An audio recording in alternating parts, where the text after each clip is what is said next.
come on, let's go. We have Buzz wait. Those cattlemen's meetings start on time. What's going on? It's not Saturday. What do you wash your feet for? It ain't my idea. Mr. Hoss sprained ankle. Oh, yeah? How'd you do that? He slipped on pencil. Oh, what? Pencil. I stepped on that, it rolled under my foot.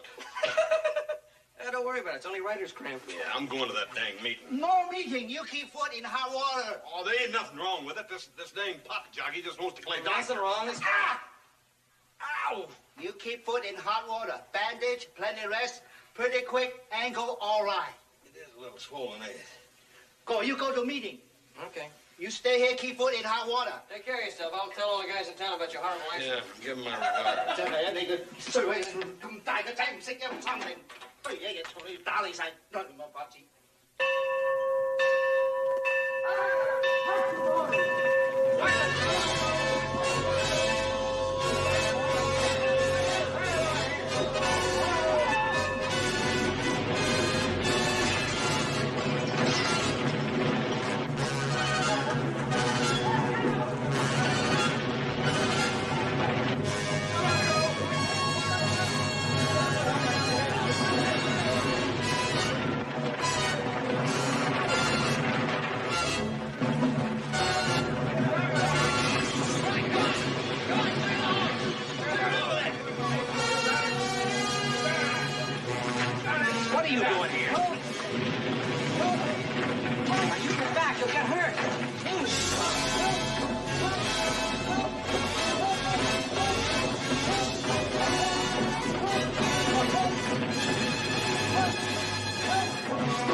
Sandy. He must have been in that hotel scene if he could rescue any strays and got trapped himself. 3 fires in 2 months. Too many to be accidental. I agree with you, Mr. Tucker. There's a barn burner loose, all right. I know the signs. When I was sheriff of Van Buren County, I caught 3 of them. I heard about that, Wall. It's better than our law officers can do.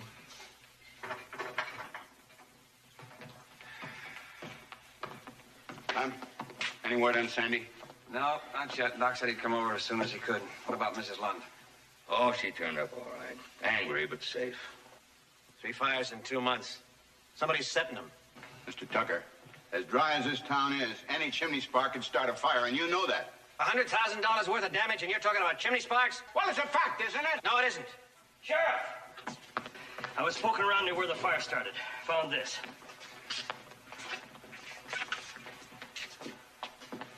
Coal oil. I knew it. It was arson. There's more bad news. I'm at the dock on the way over here. Sandy Anderson's dead.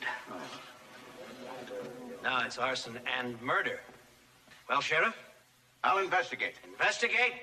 We want this man caught, tried, and jailed. Every woman in town is scared to death. My wife's afraid to go to bed. Fear the house will burn. 3 fires, no arrests? Maybe you better step down and let a man who can handle the job take over. Mr. Wall is right. Another fire in Virginia City, we'll get ourselves a new sheriff and a new deputy. Excuse me.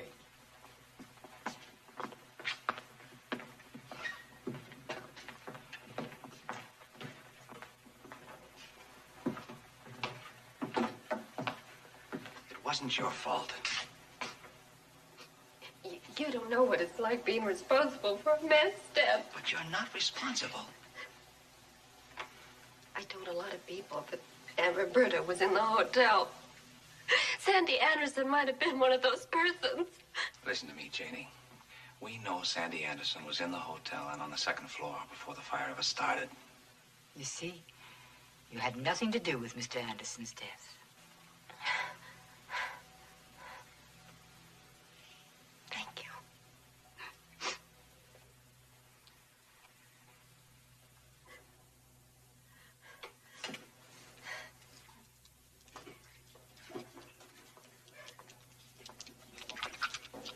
Well, it's been a long night.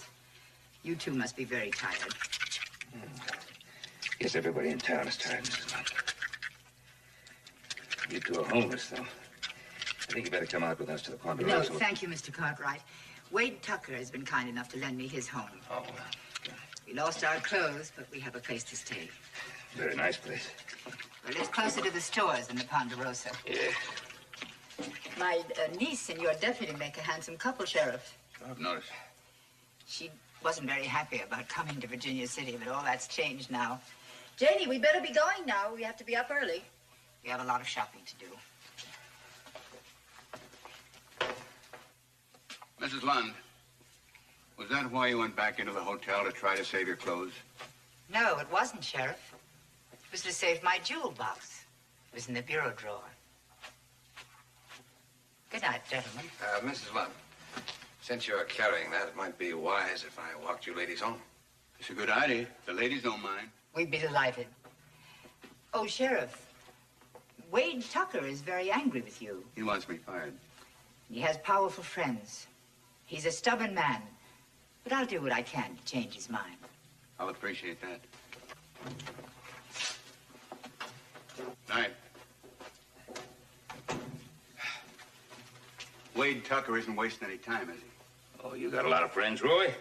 Yeah, but right now they're mostly scared and afraid the houses are going to burn down. Well, Roberta's on your side. She's got a lot of powerful friends, too. Yeah? She's got more money than she can count. How about a cup of coffee? Yeah, that'd go real good. Did you hear what she said about that jewel case? Yeah. $300,000 worth of jewels in a little bitty box? And she leaves it in the bureau drawer in the hotel. Here. Thank you. She comes back from Europe, she's gonna build a new house, spend a fortune on it. One more fire and more than likely she'll change her mind. That'll make every merchant in town yell for my neck. You getting a little spooked, Roy? You betcha I am. I've been wearing this badge for a lot of years now, and I can handle robberies and rustling and a lot of other things, but when it comes to a firebug, I'm just in trouble, Ben. I could use your help. You know you've got it, Roy. Thanks, Ben. I gotta investigate, and I have no idea where to start.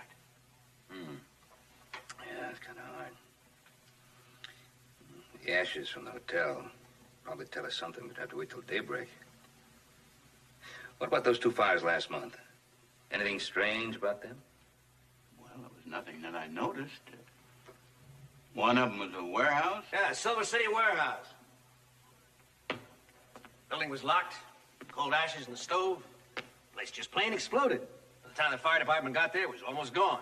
Barn burner, it had to be. Yeah, and Sheriff Coffey did absolutely nothing. I'd look for a man with a grudge. That's what pushes burners, grudges and hate. And if you didn't find them, then what? Deputized citizens will patrol the town from dark until daylight. When a man turns burner, he doesn't quit until he's caught. Well, then he could be out there right now getting ready to burn the rest of this town. Very easy. There's nobody there to stop him.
this all about? You were too busy, so we did your work for you. He's the firebug. All right, Ira, let's hear it. We found him in the alley by the burned-out hotel. There's no law about being there. Saw us coming and he ran. That's proof right there. An honest man wouldn't have any reason to run. I see if you're charging at him, a man would be a fool not to. Now, what were you doing in the alley? Going home. He was going to start another fire. That's the way it is with burners. It's one fire after another. You know a lot about burners, don't you? I should. I've caught them. Roy, it took us a few questions, but we found out. He's the night cook at the Silver Dollar. His name is Smith. Whiskey Smith. The best cook in Nevada. Went to work 3 hours before the hotel fire started. He worked straight through. Bartender, waitresses, the dishwasher, they'll all testify to that. Told you. You three gentlemen owe Mr. Smith an apology. And if it happens again, I'll sue the pants off you. And I'm still going home. And if it happens again, I'll jail all three of you. It's been a long night, fellas. How about a beer? Good. Come. Fellas are so anxious to find a firebug will fit in on anybody. All that talk of barn burner brought something to mind, Ben. We had a barn burner here about 8, 9 years ago on the Rock Ranch Ranch. Yeah, I remember that. The house almost went up. Hey. George Benson fired a hand by the name of Tim Moss. Now, Moss was madder than a hatter, and he swore he'd get even. That same night, Benson's barn went up in flames. We never did find Moss, but I hear he's back now. Yeah, he's back. I saw him just a few days ago. Where? He was hunting up around Old Squaw Creek. Old Squaw Creek? Well, his folks had a homestead up there. Uh-huh. Joe, I'd like to talk to him. If you'd ride out and show Clem where the place is, I'd appreciate it. Do it first thing in the morning? Fire! Fire! Here we go again.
Well, it's the second one tonight. Look at that.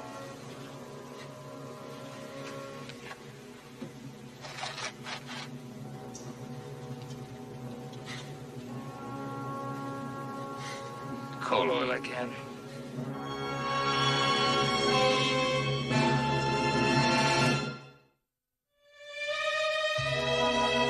Lovely, isn't it? Yes, we use only imported lace and the finest silk. When's the wedding, dear? We haven't set the date. I know how difficult it is to make plans on a time like this. Most people in this town are afraid to go to bed for fear they'll be burned to death. May I see that? Yes? Mm-hmm. Thank you. It's a shame and a disgrace. And something has got to be done about it. There's a petition going around now to get rid of Sheriff Coffey and his deputy. Fire the deputy? Yes, Clem. You must have seen him on the street. Yes. We met in church. We both sing in the choir. He's the man I'm going to marry. Oh, I didn't mean anything against Clem. I was just telling you what I'd heard. How long does it take you to make a wedding dress like this? A week. I'll let you know. Thank you.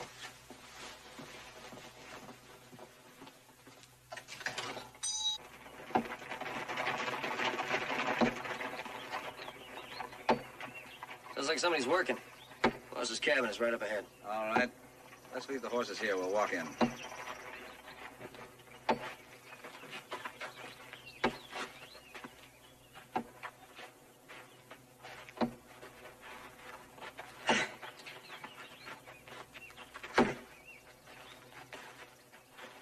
Moss. Well, howdy. Heard the shopping. Want to see what's going on. You know Clem here, don't you? I seen him around. When'd you get burned out? Oh, about 5 weeks ago. First night I got back. Bottom rusted out on my stove. Middle of the night, whole place went up. Yeah, it's a tough break. It can happen. Yeah, cabin stands empty, everything rusts. Well, the fire took just about everything I owned. I mean, a new axe, a couple of other things. Prices they charge in Virginia City took just about every dime I had. Just as well, though, if I'd had the price of a room, I'd have been in that hotel. Oh, you saw the fire then, huh? Yeah, I was getting ready to leave when it broke out. Made the one I had look like nothing. I'm gonna have to ask you to saddle your horse, Moss. Sheriff Coffey wants to talk to you. I knew this wasn't no friendly visit. Bringing the law here. I thought you were a friend of mine. I am, Moss. Just do what the man says, huh?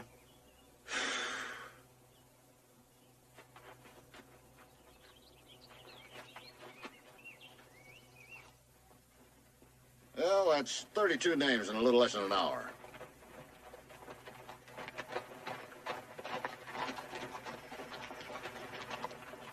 First thing I'm gonna do is get rid of that deputy. Well, it won't be long till you can. Mr. Tucker's got this recall running like a Swiss watch. There's 16 of us out with these petitions. Then here's a file on all the fires we've had in the last 10 years. Here's one I remember. West Livery Stable. It was started by a drunk who was trying to light a lantern. He dropped a match into the straw. He was here when the hotel fire started. Joe's at the Ponderosa, Ben. He asked me to tell you. When'd you get back, Tim? 5 weeks ago. That's what he told Joe and me. I was on my own place, minding my own business, when this deputy drags me in here. What for?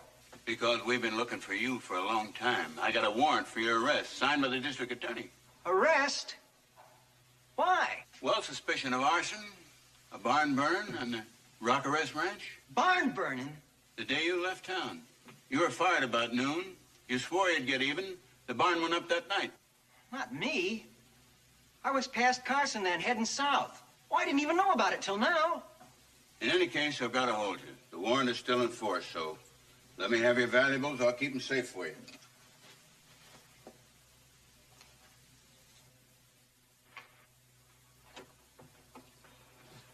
Little Joe, where you been? How come you come back so late? Fix me something to eat, will you? I cooked dinner late for you. You think I cook 24 hours a day just Look, for I said, you? fix me something to eat. Hey, I'm sorry. I didn't mean that. Just had a long night. Just fix me a sandwich or something.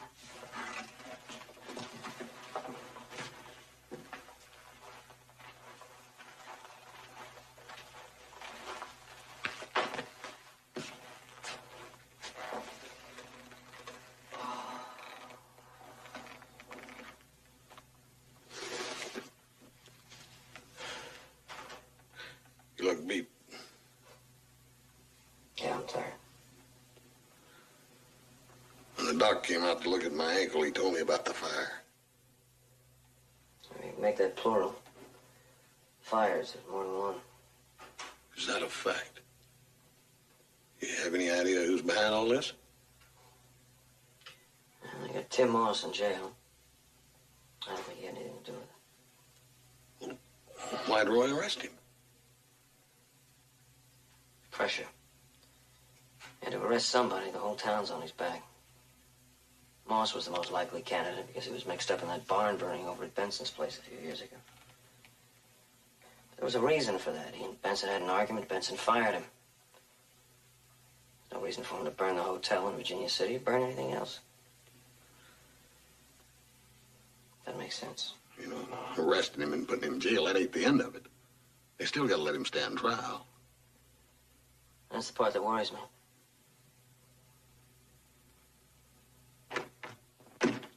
I will say that Moss sure looked surprised. Yes, he did. And he admits that he was here for the warehouse fire as well as the hotel fire. He was near another fire, too, Roy. Where was that? You know that cabin out at the Moss homestead? It burned after he got back. Certainly piles up, don't it? But I'm still not 100% sure. I've got some stuff to clean up out back. Okay if I get it now? Go right ahead. Right. There's one fire on this list that we haven't talked about. The Ross Hardcastle house. That was 7 years ago. Oh, Ross lost his life in that one. He was half owner in the Lucky Lund mine. He and Lucky weren't getting along very well. In fact, they were yelling at each other when Lucky Lund keeled over with a heart attack. Next thing you know, Ross's house burned. Yeah, there's some ugly rumors at the time, I remember. Well, it's bound to be with $3 or $4 million involved. Which Roberta Lund inherited. Yeah. And then she went to Europe. Then she came back and the fire started.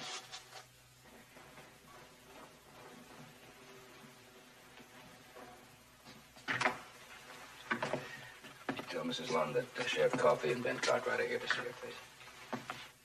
What do you two want? We've got to talk to Mrs. Lund. She's here. And she will be until her house is built. I told you we'd have a new sheriff. And we will have. 1,200 signatures in one day. It's your privilege. Oh, no. My pleasure. He's still angry. But I did tell you he was. How nice to see you. You're just the people I wanted to see today. Won't you sit down? I've been thinking about the man who died in the fire. Mr. Anderson. He's a miner, I understand. Out of work quite a bit of the time. That's right, ma'am. He died a hero. His wife and children need help. That's what I wanted to see you about. What did you have in mind, Mrs. Lund? I'd like to give a big, big party to raise money. That way, everyone in Virginia City can contribute. And I'm sure they'll all want to. Oh, I'm sure they would.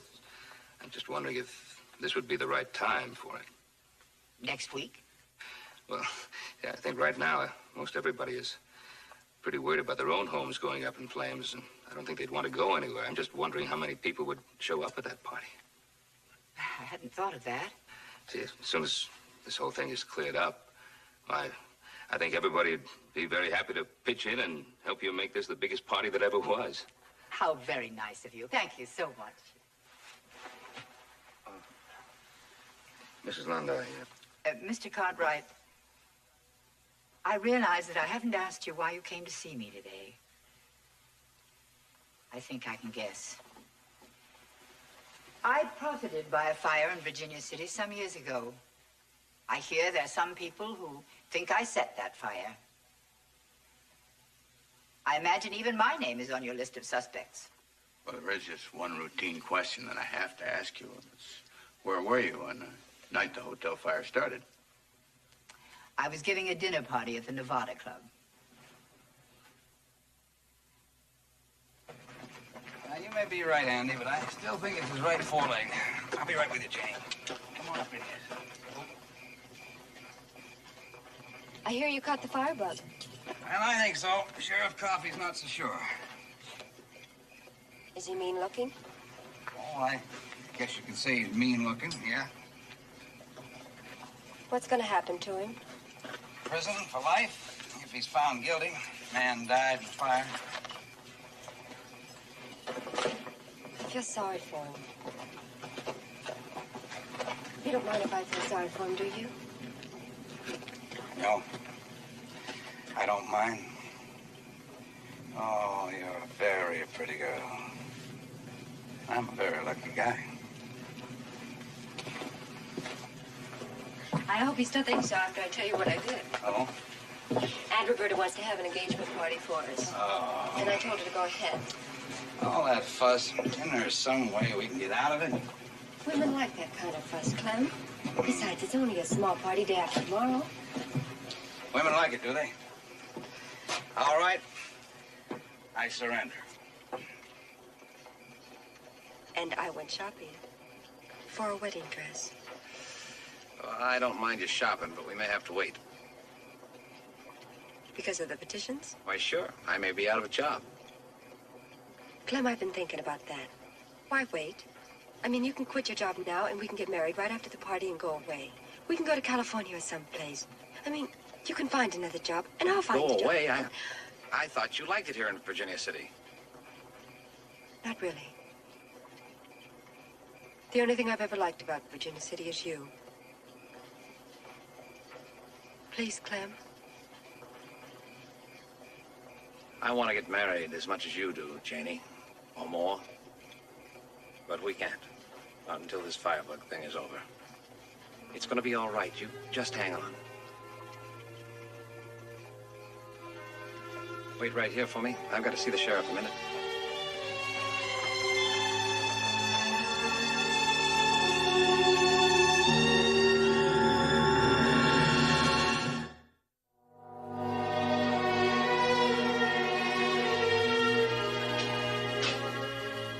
Get it out of here.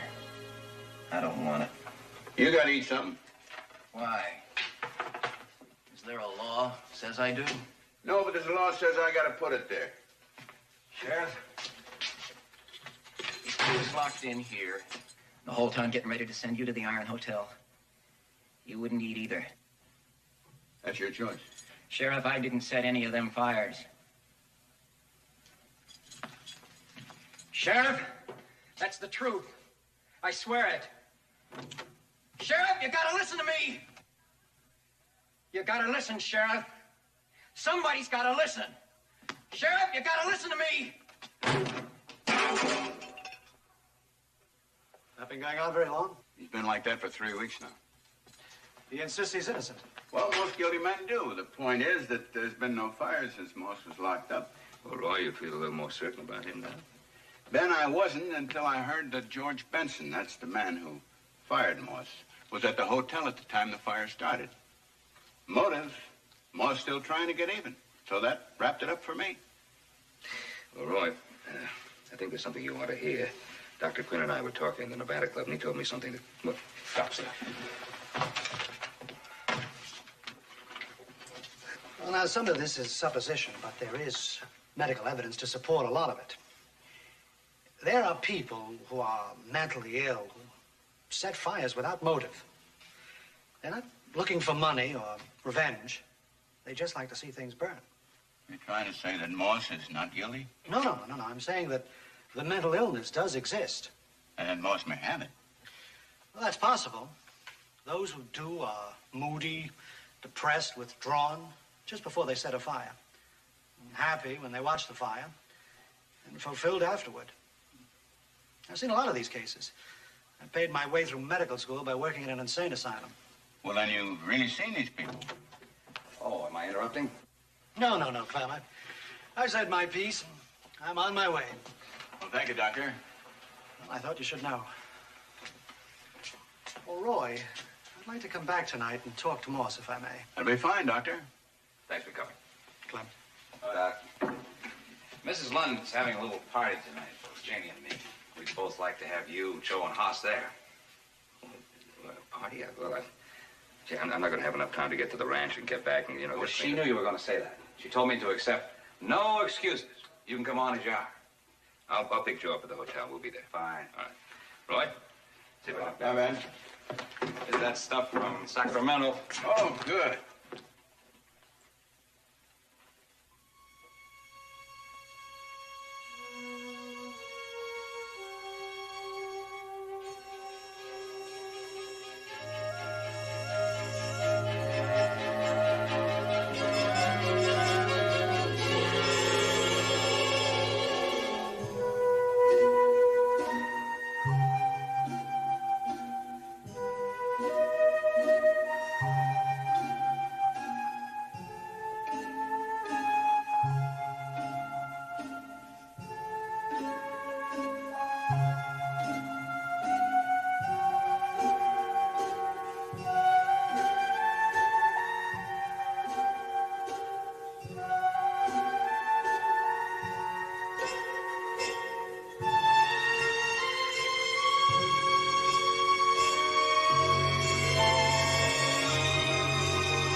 Congratulations.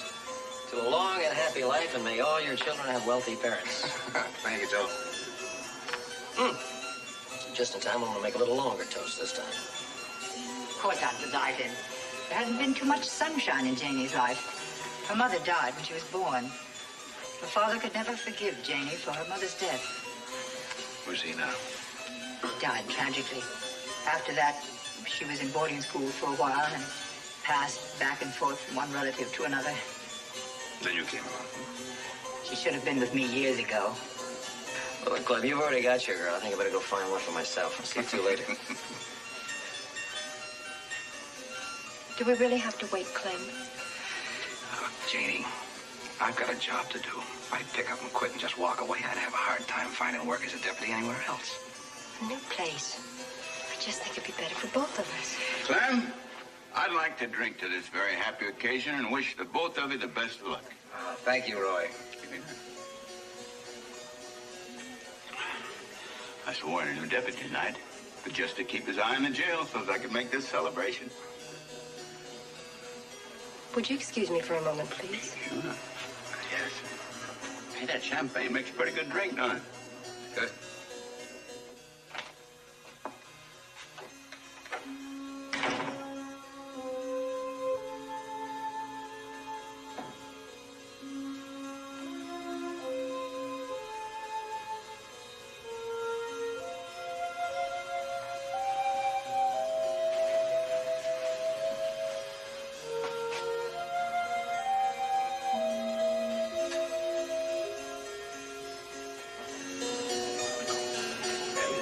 Going for your satisfaction? Yes, thanks to you. Will you excuse me for a moment? What? Excuse me, where's Janie? She was here. She excused herself. She must be in her room. And I understand the hardware store's going to change hands. Janie?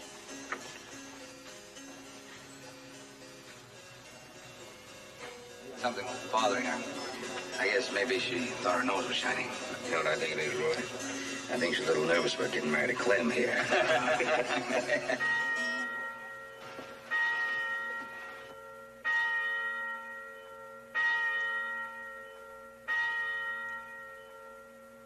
East Street.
David, we couldn't have. We had a dozen pumpers. We gotta get some water in those other buildings. The whole town will go. Yeah, good. Tell him.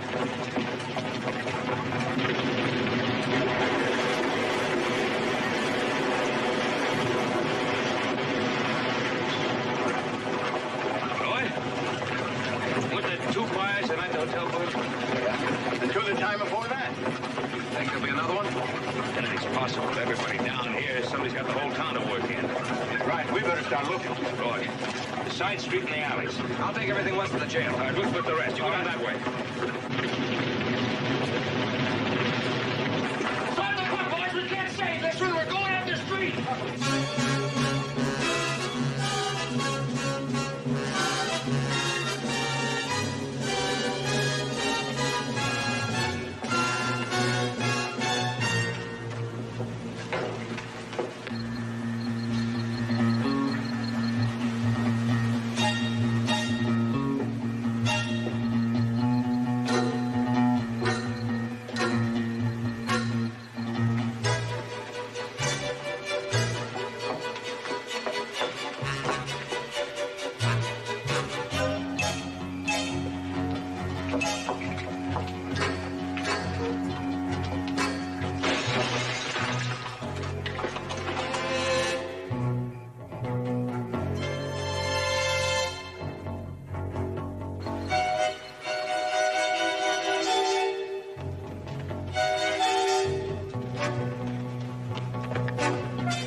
Can I get some? Where?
You all right?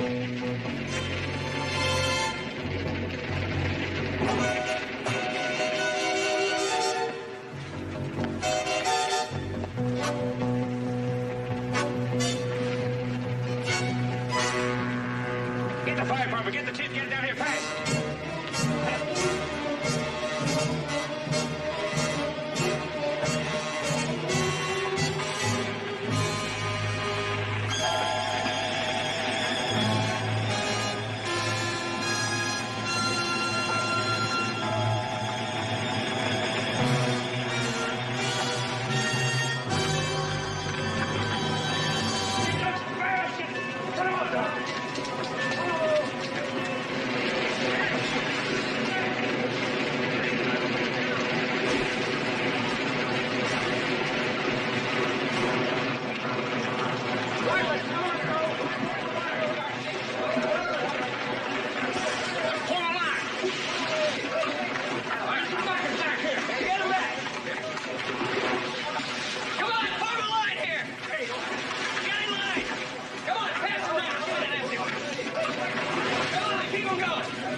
Boy, what happened?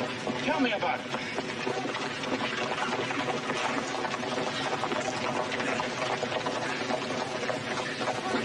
In there, I followed her in there. Who? Where's Jenny?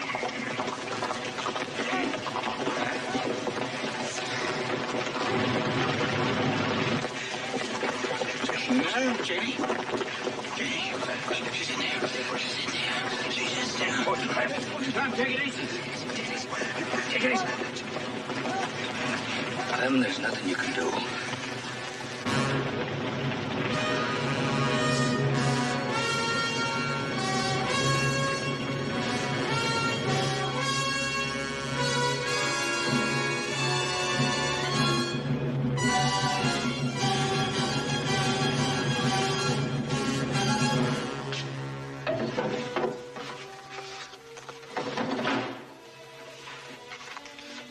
Your horse is over the livery stable.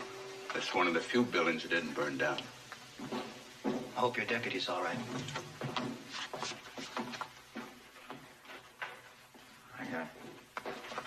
I saw him with this lady a time or two.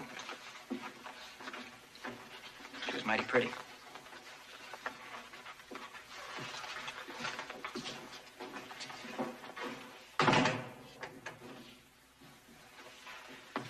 Well, things are starting to get organized out there anyway.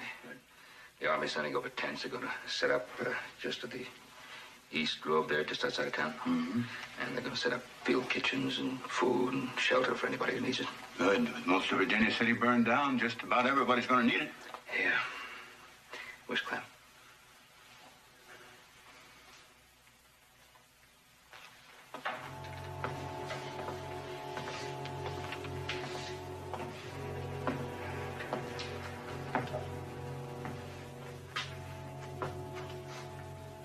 Nothing much left out there.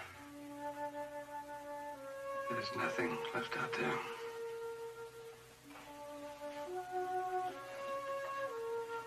I loved her, Ben.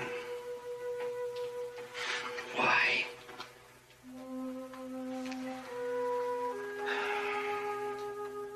I don't know why. I guess we'll never really know. One thing about a town, can always rebuild it. Can't do that with people. No. No, you sure can't. Clem, there's going to be a new Virginia City out there. And it'll have a new life. And those of us who help rebuild it will have a new life with it.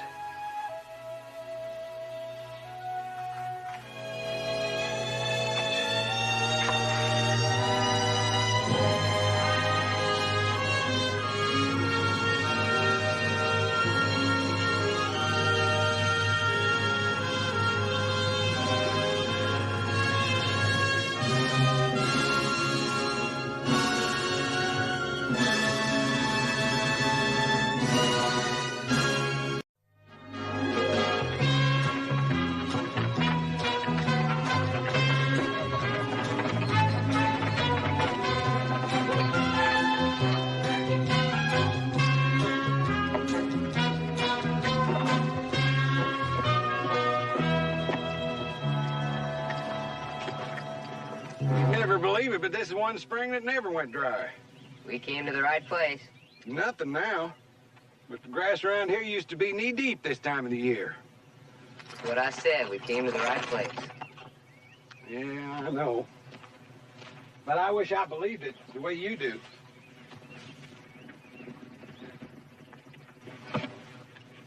It's all right. I know them. Whenever I'm in this part of the country, I work for them. Till I get the itch to move again. Well, I'll be doggone if it isn't Dusty Rhodes. Joe Cartwright. Ben, Hollis. Dusty, how are you? Fine and dandy. Jamie? This here's Jamie Hunter. We're traveling together now. Howdy. Good to see you, Jamie. Jamie? I remembered this spring and figured it'd be a good place to fill up her barrel and water her horse, but nothing but dust. Yeah. Been like this for about 4 months. This is the worst drought we've had in years, Dusty. Well, you've still got the lake. Well, it doesn't help the grass in the hills much. People can make it rain. Well, I've heard that some people can make it rain if they know how. yeah, but some people think they can, but I figure it'll rain when it gets good and ready to rain. I hope it gets good and ready real soon. Boys, we better get along and find those strays. Dusty, you and your young friend here, you come and have supper with us. Well, thank you. See you. Good to see you again. Look forward to it.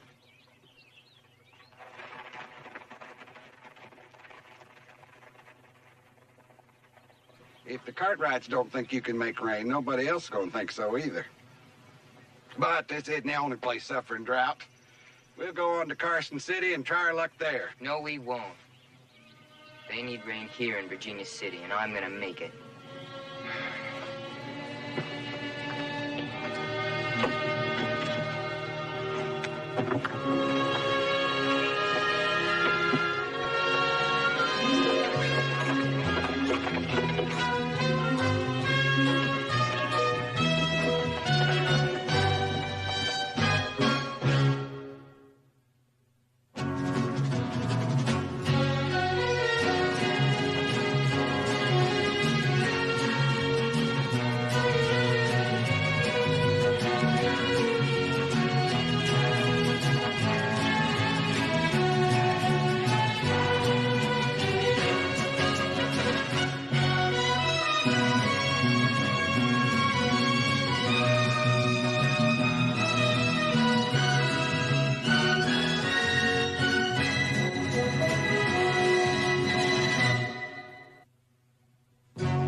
Look at those prices, Mayor. Last week he was charging $2 a barrel, and that was steep. Well, Scott, since then, we've had 7 more days without rain. And there's always somebody trying to make money on the misfortunes of others. It ain't right. No, but it's legal. Why don't you go up and buy a barrel before the price goes up again? I got 500 head of stock out there baking in the sun. A barrel wouldn't even get me started. Rainmaker. The vultures are beginning to circle. I don't know. I've heard some people make rain. I heard spunk water can remove warts. Did you ever try it? Never had warts. You've had a drought like this before. Come on, it won't cost us nothing to listen. Well, let's go find the mayor and strike a bargain. Strike a better bargain. Let the mayor find you. What makes you think he's looking for us? You see the prices on that water wagon down the street? Yeah. He's looking. You know, Jamie, you put me in mind of a fella I knew back in Big Springs. No education to speak of, but oh, my, he was smart. To hear him tell it, you'd think he knew more than any man living or dead. Yeah, what's he doing now? 20 years. Your name Garibaldi? That's what it says on the sign, but you can call me Doc. Well, I'm Mayor Corey. What are you doing in Virginia City, Mr. Garibaldi? Well, we're just passing through. Stopped to water the horses. Is that a fact? Well, the troughs are all dry, and so are most of the wells around here. Oh, now, that's a shame. You think so? I said so, didn't I? I guess you've come to fill them up for us. Yeah, all it takes is a little rain. Which you can supply, I suppose. You said that, neighbor. I didn't. As a matter of fact, we're on our way to Colton, Arizona, where they hadn't had a drop for rain in 3 months. So we better be on our way. We promised them we'd be there by the end of the month. Just a minute, Doc. Well, minutes make hours, and hours make days, and waiting around here could make me late. Well, we'll only take about 30 minutes of your time, and we'll see that you get some water for your horses. We've been without water here for over 4 months. Maybe we ought to have a little talk, huh? Talk, or business talk? Business. All right. You got 30 minutes. We can talk in my office. You'd like us to believe that you can make it rain in Virginia City, huh? No, I'm only telling you I can. You can believe what you want. Can you absolutely guarantee you can make it rain? Absolutely. Well, supposing we did believe you. And supposing we was to hire you to perform these services. Just, what do you suppose it'd cost? Well, since we're only supposing, I suppose it'd cost you about $5,000. $5,000? You expect us to pay you $5,000? I don't expect you to pay me a red cent. Where we're going, Colton, Arizona, $5,000 doesn't bother them any. They need rain, and they know I'll deliver, so they're waiting there with the money in their hands. Jamie? Mr. Garibaldi, Doc, it's just possible that 5,000 doesn't scare us much either. But we would have to know more if we were going to close the deal. Oh? Like what? Why, you could camp on some side hill until we get a natural rain, then come running to collect. Well, you tell me. When do you need the rain? Yesterday. You wasted my time. We haven't said no yet. You haven't said yes either. Let's go on down the road. Look, Doc, if we don't get rain within 2 weeks, there won't be anything here worth saving. 2 weeks, huh? Oh, I can do that. The sprinkles don't count. It's got to be a real rain. It's got to cover this whole area. Oh, 20 miles in all directions. Gotta be. I wouldn't want the rain to miss Ben Cartwright's place. You say that like you know. Oh, I do. And Hollis and Joe. You a friend of theirs? We was in business together. Partners. Well, why didn't you say so? Martin, you go talk to your neighbors south of town. Right. Garrison, you talk to your neighbors on the north and east. I'll line up the local votes. Well, Doc, that puts it square up to you. We gotta have a contract first. Just have everybody sign right here at the bottom. Well, we're all friends here. Well, a man can lose an awful lot of friends in a rainstorm. And then there's a little matter of the advance. What advance? $200 to buy the chemicals and explosives. Chemicals? Explosives? Certainly. We gotta blow away the existing weather conditions, frolic the atmosphere, and create a natural vacuum to be filled by the oncoming rain clouds. And that takes more than 2 sticks, a pinch of salt, and a loud sneeze. 200 out of city funds. It's mighty irregular. Here we stand, and down the road there's folks waiting with money in their hands. Doc, wait a minute.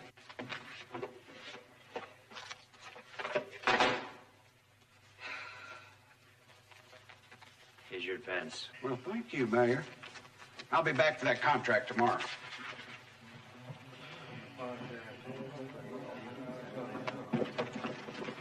What's all this about $200? You told me all the chemicals we need wouldn't cost more than $50. I'm doing this for you. For me? Now, hold on, boy. We're gonna buy the lumber to build the tower. $150 worth? Yep. Just how much tower are you figuring on building? 18 feet and 2 inches high and strong. Fine, strong, huh? Well, you've come to the right man for the job. Did I ever tell you about the bridge I built across No Bottom Canyon? Yeah, you told me. Now, this better work, or we're going to have an awful lot of sore citizens coming at us. Won't matter. They'll never see us. Why not? It'll be raining too hard. If you had one of these that fit me, Fred, one of these dress-up vests, how much would you ask for it? Well, this is $1.75, boss. $1.75. Here we go. Yeah. Come on. Thing's going sky high. That's not bad. Yeah? Seems a little tight. Well, I have to let it out a little. Yeah. About $1.75. That's just the same. Oh, hi. Hi, Jamie. Go ahead and wait on the other end. Now, you look like a boy with a nickel to spend. I bet you want some jelly beans. No, Licorice whips. Okay, I give up. What do you want? I need some buckets. Oh, those are solid oak. They won't crack, they won't split, leak. They'll last a lifetime. Good, I'll take 10 of them. 10? Mm-hmm. That's going to cost you a lot of money. Oh, I've got a lot of money. And more coming. $4,800 more. You wouldn't want to buy this whole store, would you? No. That's what I should have said 10 years ago. Oh, you want 10 buckets. And was there anything else? Oh, yeah, a whole lot of things. Huh.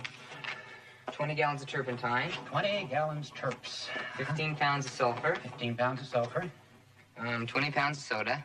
20 pounds of soda. You have blasting powder? Oh, that comes in 10-pound kegs. Good, I'll take 5. 50 pounds? Mm-hmm. Would you mind my asking, what do you want this stuff for? Atmospheric manipulation.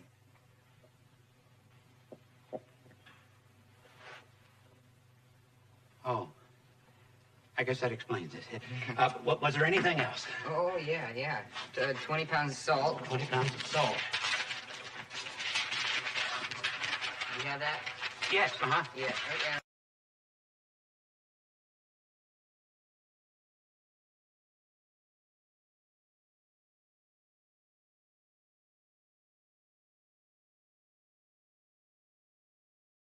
Something big, like an oar or An oar? paddle. Yeah. Well, I've got an oar. Oh, okay, I'll take that. Okay. Cups. Okay, 4 cups. 4 cups. You hired a what? A rainmaker, Ben. Said he was a friend of yours, Dr. B. Barnaby Garibaldi, rainmaker. Never heard of him. See? I told you he was a phony. You did not. Well, wait a minute, fellas. There's no harm done. Unless you've already paid him for the job. Not a chance. We were going to pay him when it rained. Except for the advance. The advance. How much? He said he needs some supplies. How much? Chemicals, explosives, $200. All right, where is this miraculous rainmaker? Last time I saw him, he was heading out of town. Toward the Ponderosa.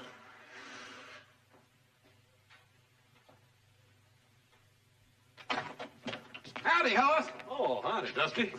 It looks like you two are going to stay around for a while. Oh, a couple weeks, more or less. Did you get everything? Got everything. Not everything. Where's the grub? That comes to $84.23. Now, are you sure there isn't anything else? Yes. We'll need lumber for the tower. Oh, I've got that. I've got that out back. Well, let's have a look. I've got all kinds of it. Right here. Hey, Jamie, explain what. Tell me about that manipulation. What is that anyhow? Oh, I'm gonna make it rain. Oh, yeah. I'll see you, Jamie. Okay, bye.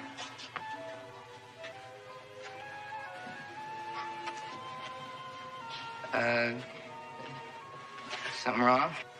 Oh, no, they ain't nothing wrong. Best of luck, Jamie. Thank you.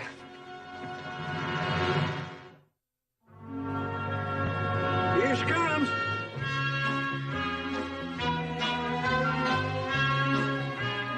On the ground, just touching. Just like I said, 18 feet 2 inches exactly. All right. Well, come on down. We got a lot more to do.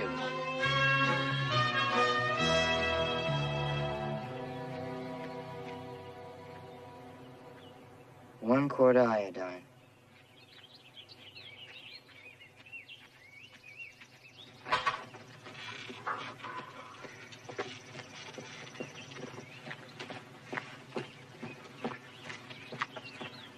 Pounds of sulfur. Blasting powder. We're in business with a bang. That's the way it's supposed to be. 10 gallons of turpentine. 10 gallons of turpentine. 20 pounds of soda. 20 pounds of soda.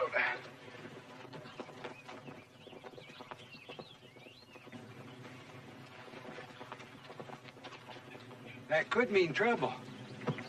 Well, if it is, it's been a mighty short 2 weeks. You wait right here. I'll go talk to him.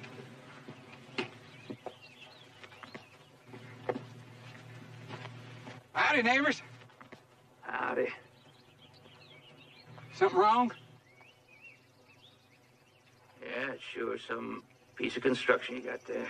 Yeah, and it had to be exactly the right size. Well, Ben, is he a friend of yours or ain't he? Oh, yes, I know him. What about the advance? Well, anybody's going to build a tower like that sure isn't fixing to run off somewhere. Well, since they're on your land, you can keep an eye on them. I think I'll be getting back to town.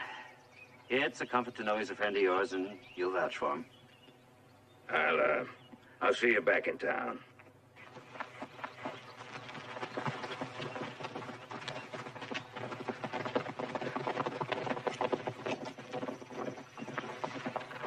Now.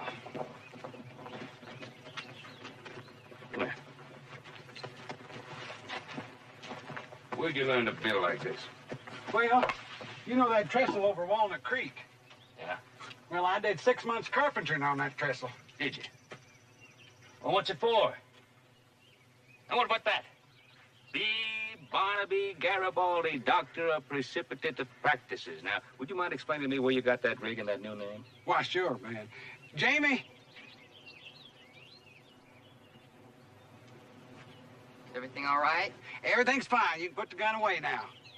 Why don't you kick up the fire there and put the coffee pot back on? Holler when it's hot. Is he a relative of yours? No, he's a stray like me. We kind of got together by accident. Huh? I was coming back from Montana, coming over a high pass, and I found this wagon in a ditch. Jamie was trying to get it out, and Tom Hunter, that's Jamie's daddy, was down sick in the back end of the wagon and wrapped up in a blanket, freezing 1 minute and burning up the next. Yeah? Well, I didn't know Tom Hunter very long, but he was one of the best. And he knew he was dying, too, but not a whimper out of him. He was just worried about the boy, and he asked me if I'd take care of him and kind of see that he got a fair share of education. Told him I wasn't the man for that job, but he insisted. And you promised to do it?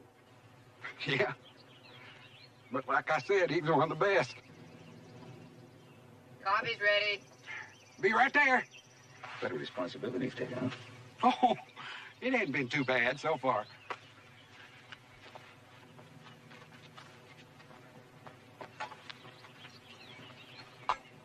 probably strong enough to float a bullet, but that's the way my pa liked it.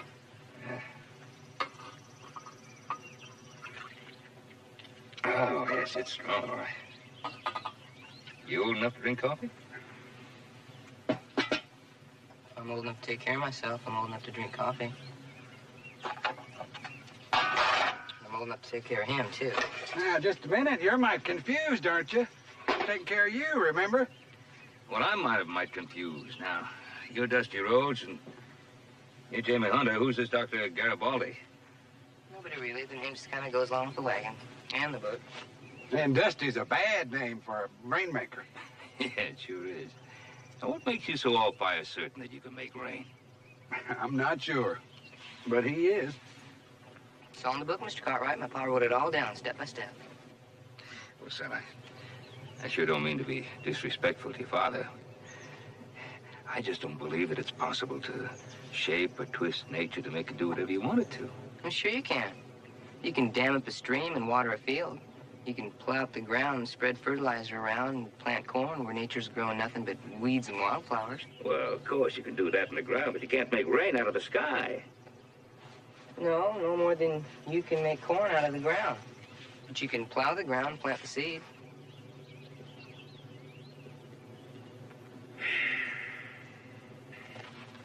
Jimmy, this is not a game. This is serious, dangerous business. Look around you. It's tinted dry as far as the eye can see. We haven't had rain here in 4 months. And people are upset. Now, they can't take their frustrations out against nature. But if someone like you comes along, you say you're going to make rain, they believe you, and then you cannot make rain. They can sure take it out on you.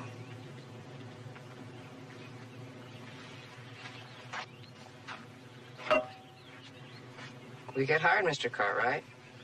We're gonna make rain.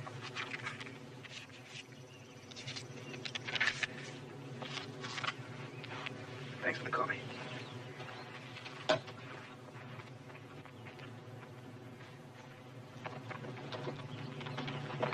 You shouldn't have talked to him like that. He's much as said my pa was a liar. Now, hold off, boy. He said there's some things a man can't change, and the weather might just possibly be one of them. My pa was right, and I'm gonna prove it. Oh, now listen, Jamie. You gonna try to talk me out of it, too? It'd be a waste of my breath. That's right. But I'll tell you something. If you don't start being a little nicer to people, I'm going to turn you over my knee. And another thing, it's about time you started to learn a little yes, sir, and no, sir, and thank you very much, sir. You think so? I know so. All right. What? I said all right. All right, what?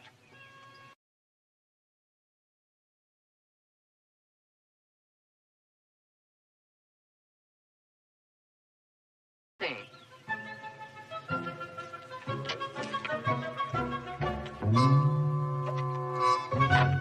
I'll be very honest, Corey.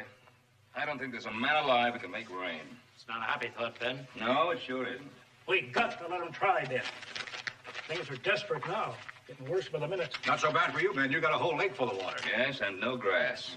Well, I've got a little of either, and I'm willing to try anything. All right, but don't get your hopes up too high. Well, you're the one who vouched for them. I didn't vouch for their ability to make rain.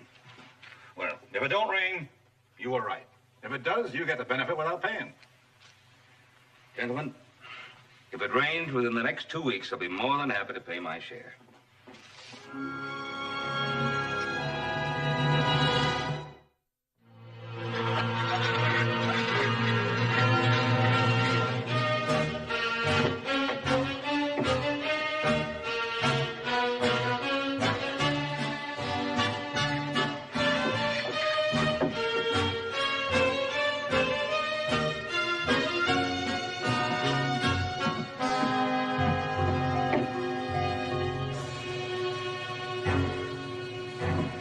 Number one.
those chemicals.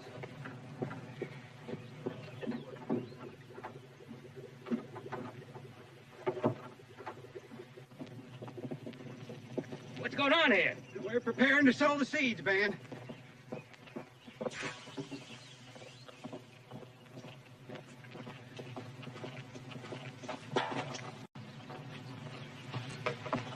You don't believe any of all this, do you? And not for 1 minute.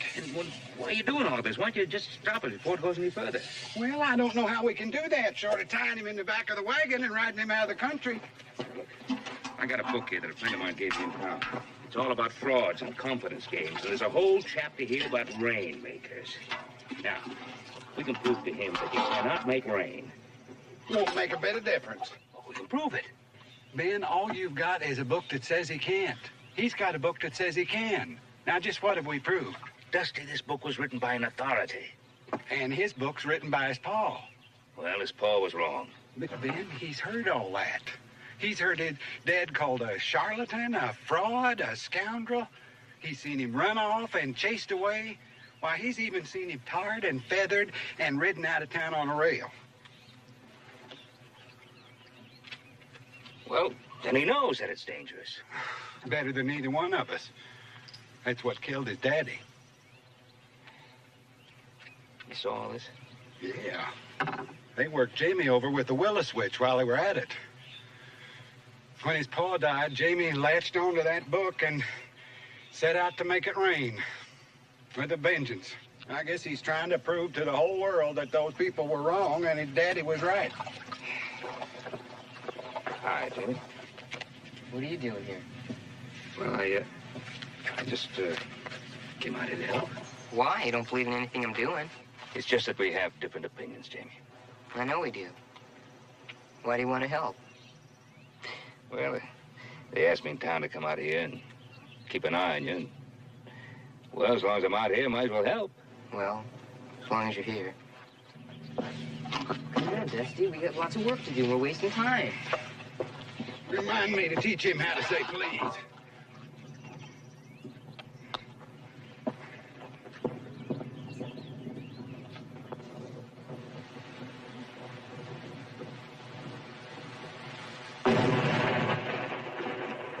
If I was a rain cloud, I wouldn't come anywhere near that noise.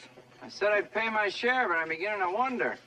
You know, I've seen that Doc Garibaldi someplace before, but I don't remember him being partners with a Cartwright. He said he was.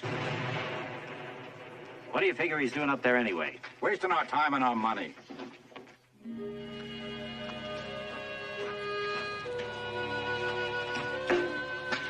You finished eating? Yeah. You never even touched it. I wasn't very hungry. Jamie, the ink on that page isn't going to fade. It's still going to be there in 20 minutes. Now you eat. Howdy, Jamie, Dusty. Howdy, Hoss. What brings you way out here? Oh, I thought I'd just sort of come out and show with you fellas. How about a cup of coffee? Hey, that sounds good. As a matter of fact, I was hoping you'd invite. Hey, Jamie, do you sure enough believe for real that you can make it rain? Darned right I can. I mean, it's all right here in the book. Yeah? Hey, read me some of that, huh? Here you go. What you got there, Hoss? Oh, this? It's... What is it? It's an umbrella. I bring it out to Jamie.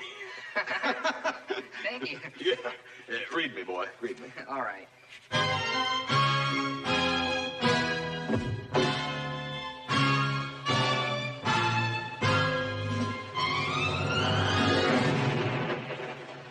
The clouds must be the rainmaker. Playing with gunpowder and cooking up stinks that would shame a skunk. He said 2 weeks, and it ain't been but 13 days, and I got water holes full of dust and cattle dying. Maybe it ain't real thunder. Rain's what he promised. We better get it by tomorrow, or that Garibaldi's gonna think he's been hit by lightning.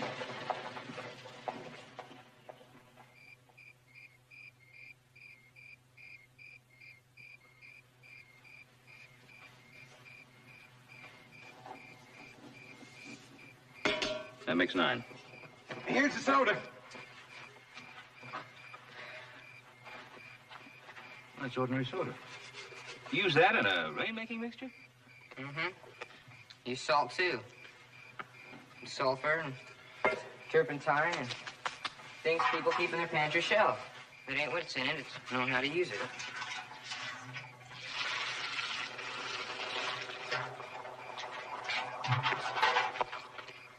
We'll take it up to the tower, Dusty.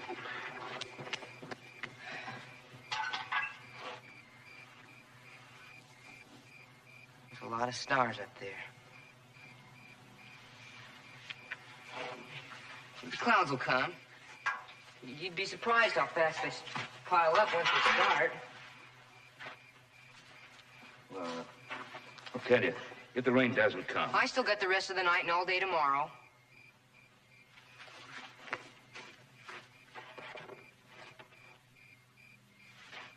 It's gonna rain, Mr. Cartwright. If it ain't clouded up come morning, I still have Pa's emergency page. Is what? His emergency page. Getting the air ready takes 2 weeks sometimes. If it ain't raining by then, you can just double the batches. Worked every time Pa used it. Well, I better get to the tower.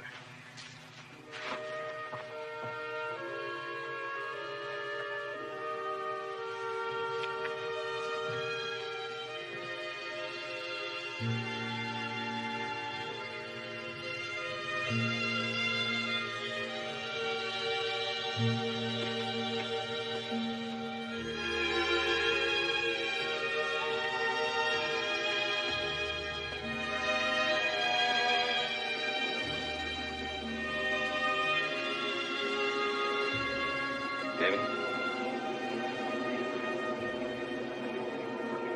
Jamie?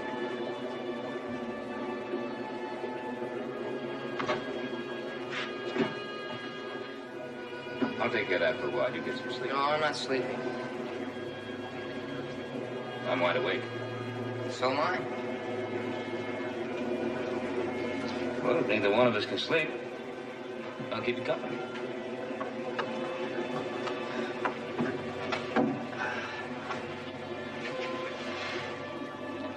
I used to sit up on the tower with Pa and watch him work. Sometimes I'd go to sleep. Next morning, I'd wake up in the back of the wagon. Didn't even remember him picking me up and moving me. He was a genius, you know. He really could make it rain. People just didn't understand. They thought he was trying to cheat him or something. It's what you think, isn't it? I'm willing to be shown. Well, I'm gonna show you. My pa was a genius, and I'm gonna prove it.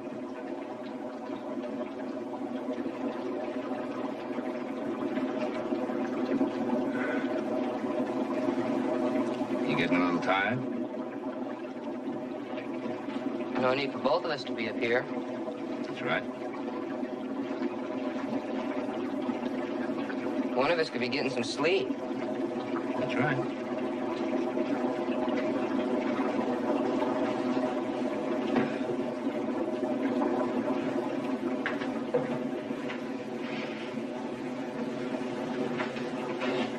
But you call me as soon as it gets light. Crack of dawn.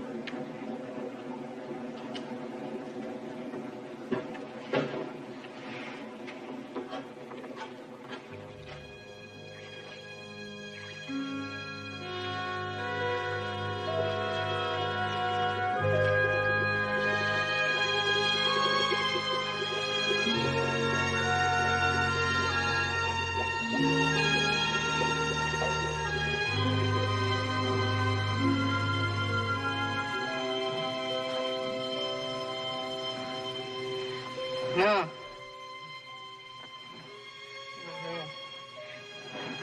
No, leave me alone. No! Leave him alone!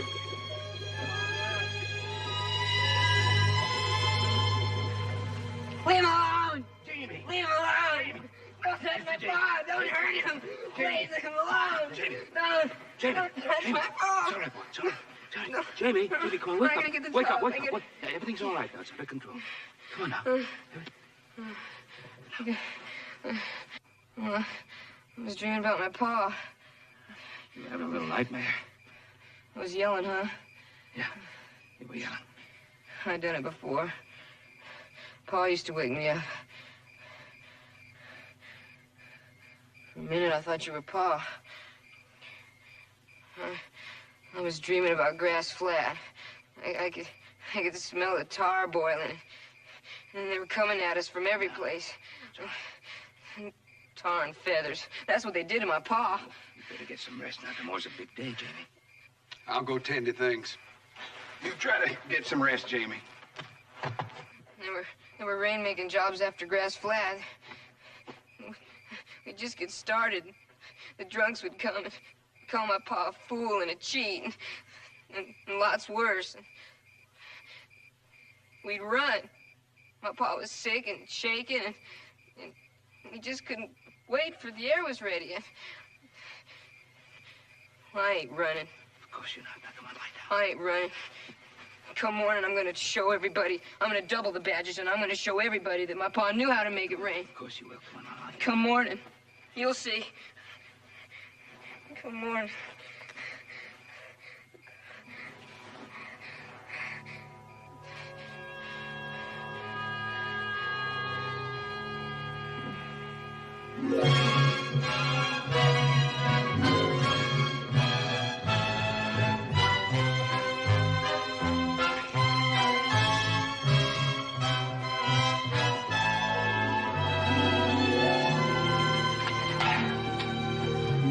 No breakfast, 2 bites for dinner. That boy makes a sparrow look like a hearty eater.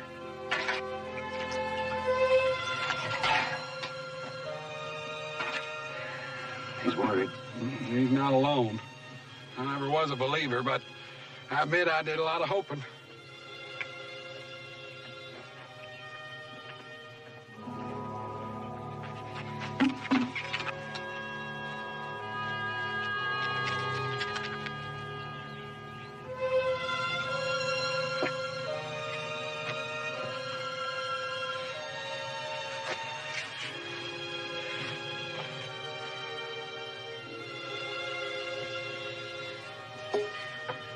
I know what you're thinking. Well, if you do, you know I wish it was raining. Thanks.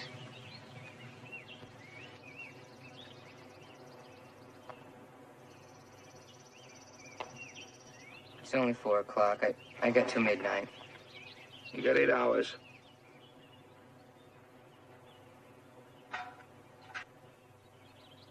It's enough time for 3 batches, but I ain't got enough stuff to make even one. What do you need? Soda, turpentine. We've got some of the Ponderosa. I'll get some for you. Why? You don't believe I can make it rain? I'll try to be back by dark. Maybe a little after.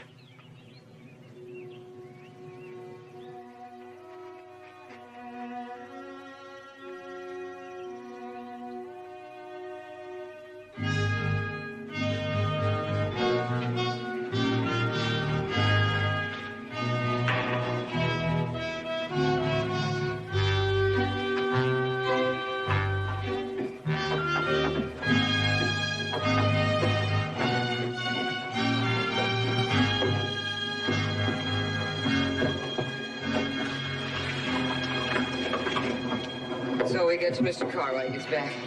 I hope he gets back soon. Maybe that's him coming now.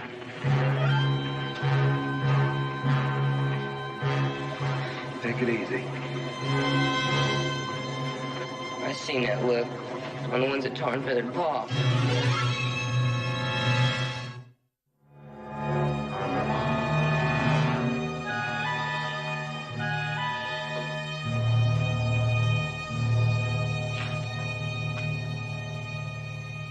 Where's the rain? We've been trying, day and night. It ain't midnight yet. I have. You shut your mouth, boy. Dr. Garibaldi, huh? I finally remember where I seen you before. You was partners with Hoss and Joe in that livery stable deal. Yeah, we was learning the business from the ground up. Got a wise mouth. But he ain't no doctor, and his name ain't Garibaldi. I never said it was. That's what you led us to believe. It's the same thing. You already stole 200. You was hoping to steal a lot more. Now we're gonna fix it so you don't do that to nobody again. Start reckoning it, boys.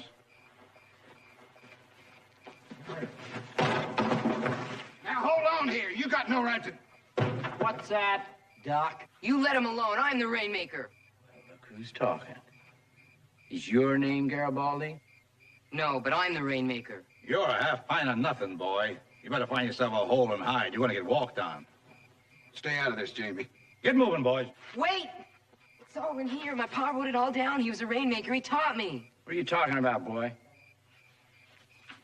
My pa knew what he was talking about. He wrote it all down in the book. Let me see that.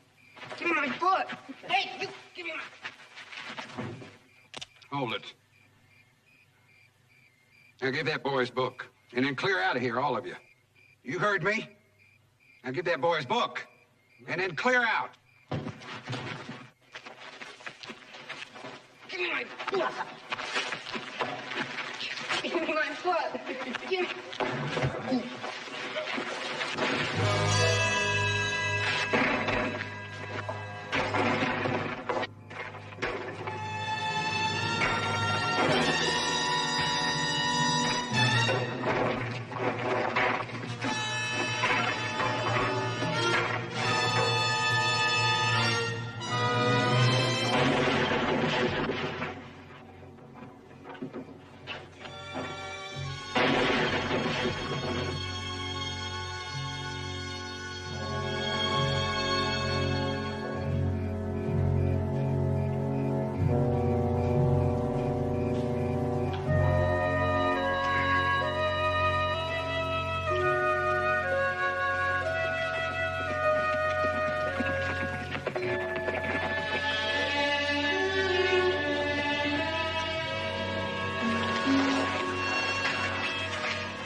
Who did this?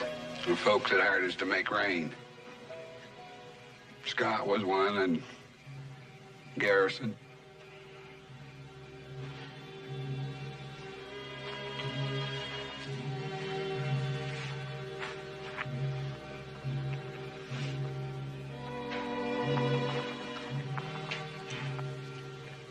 I'm sorry, Jamie.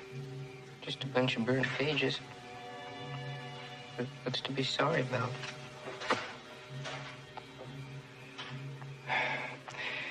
Jamie, I'm going to take you home.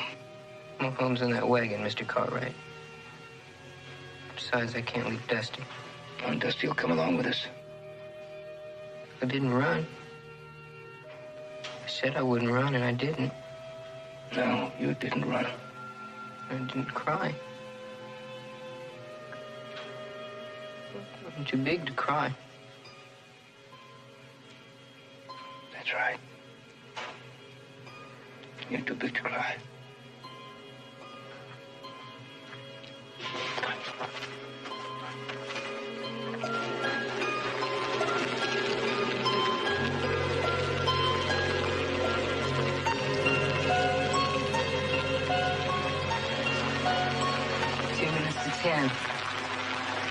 Came 2 hours ahead of when we called us. It's raining. It's really raining. Gee.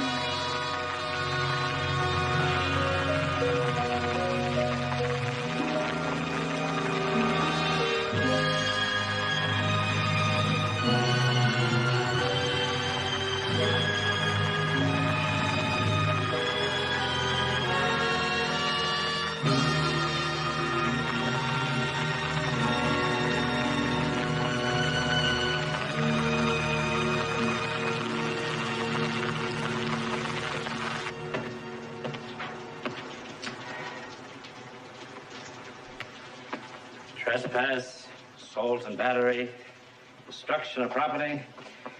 There's enough here to keep a court busy for a solid month. Jim, I guess you're not going to be able to leave us as soon as you thought. Anyway, there's not too much work for a rainmaker these days. And with a muddy road, it's not going to be easy to travel. I'm used to bad roads. Well, you gotta stick around till the wagon is fixed. We're gonna take care of your wagon for you. Wheels, axle, paint, be as good as new. Or better. New sign, too. What about my pa's book? I guess you can't put that back together again, can you? No way we can. But we're mighty sorry about it.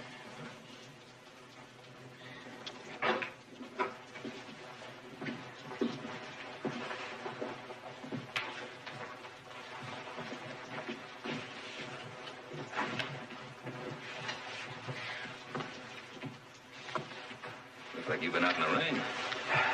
Yeah. We decided to ride in, save you the trouble of having to tell us what happened. Might as well get on with it.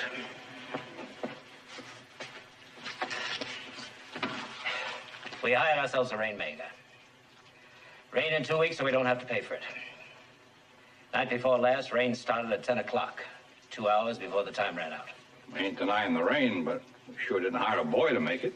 You hired Dusty and me and my pa's book. We did get rain, and it did come just before the contract time ran out. For them as want to argue, I got documents here charging trespass, assault and battery, destruction of property, and sundry other crimes. 7 pages. Well, we did make a mistake. We're willing to set it straight. Pay for the rain, too, just like we agreed. And Jenny, it's up to you.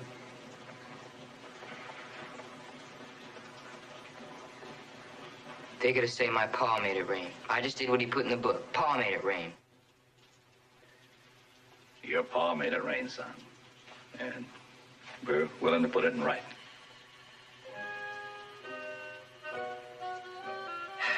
Mr. Cartwright's already paid for his share of the rain.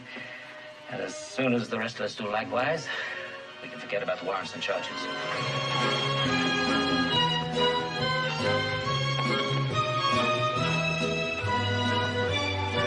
Hey, Jimmy, it'll be a while before you can leave. Gotta get that wagon fixed up and get all the money collected.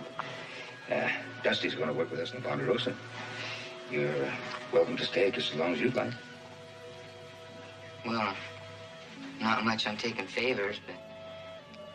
Well, I could stay for a while, if I could pay for board. Well, I'll tell you what.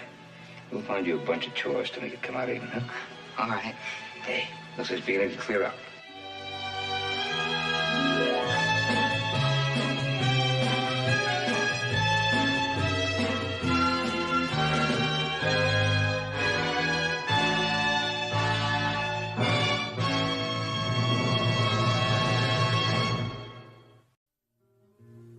When the blue and gray were fighting, I found a blood brother.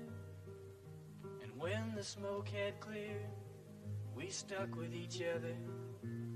Spilled blood at Chickamauga, and the cannons roared that day. But it bound us together to right thinking ways. We were blood brothers.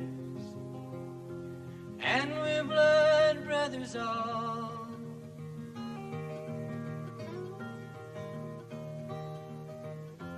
Blood brothers,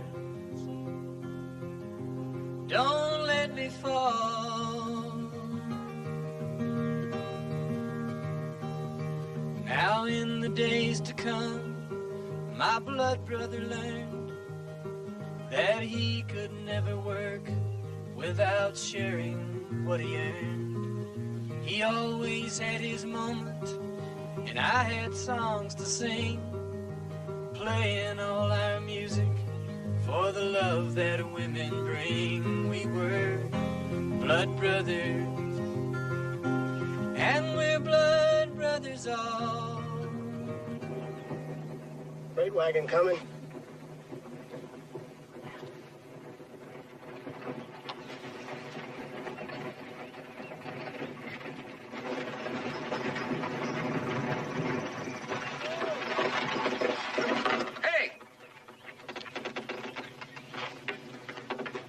Going to Virginia City?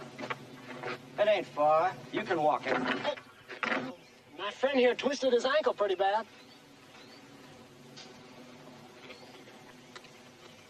All right, hop in the back. Thank you.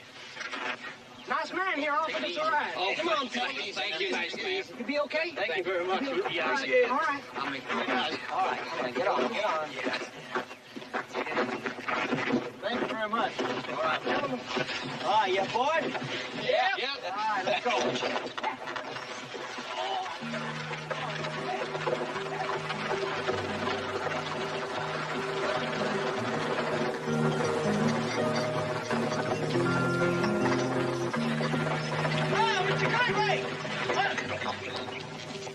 Friends of mine. I'll just be a minute.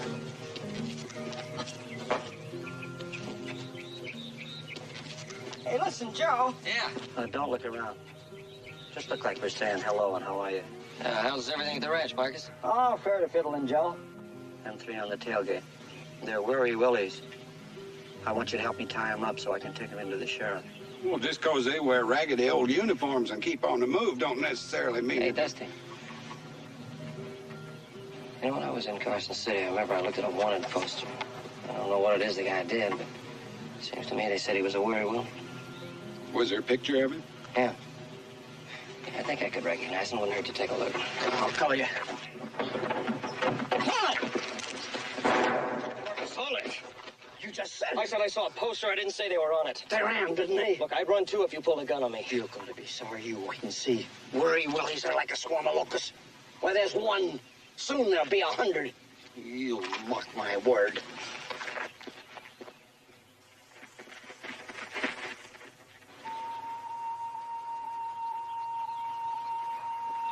Looks like a nice place for a permanent camp. I mean a temporary permanent camp. Man, you like it so much, why don't you go blaze a trail? I would, Billy, but this ankle's giving me fits. Must have been all that running. Yeah. I'll do it.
Somebody's coming.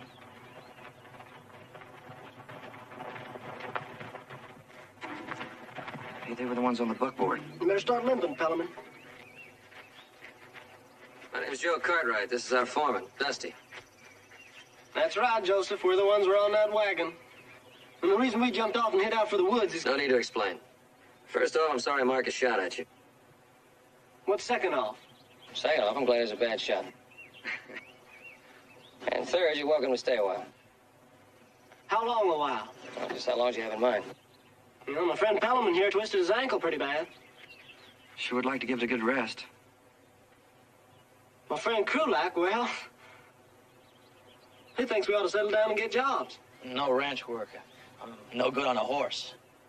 They might be hiring at one of the mines. Yeah, I'll bet that pays good money. We ought to check into that tomorrow. I'll tell you what, we're going to be in town this evening. We'll ask around. Oh, no need to put yourself out. Oh, I'm glad to help. Good luck to you. Well, thanks. Thanks a lot. Take it easy with the ankle.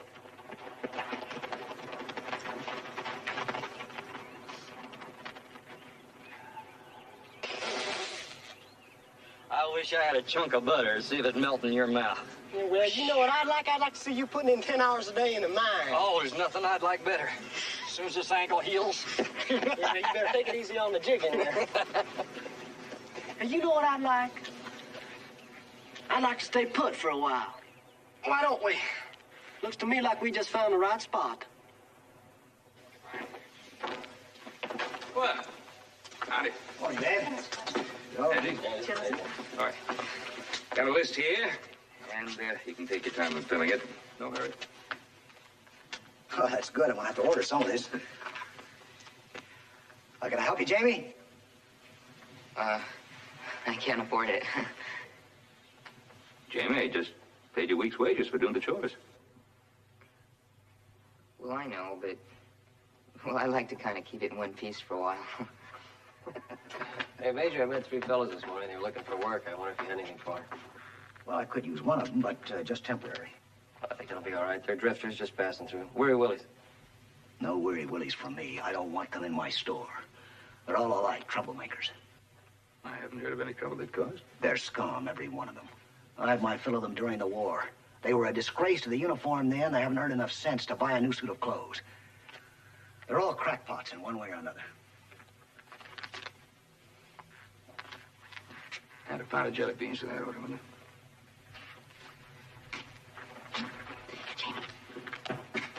Thank you.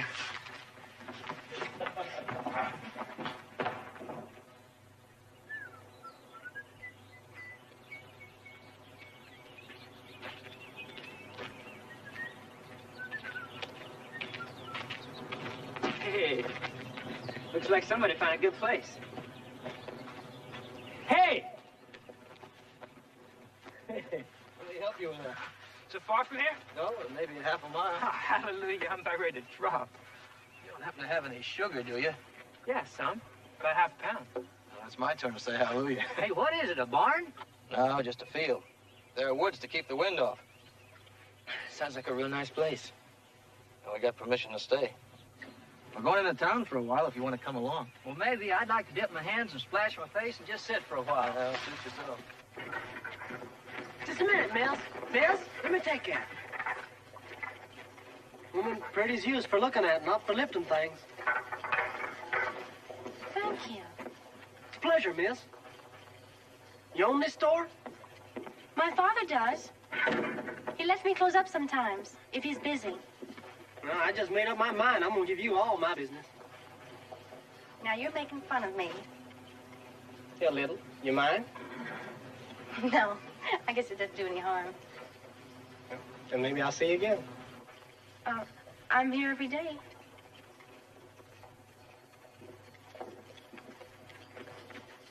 What was that about? Well, it was about a pretty girl in a grocery store, Pellerman. Man's got to keep his eye on the future.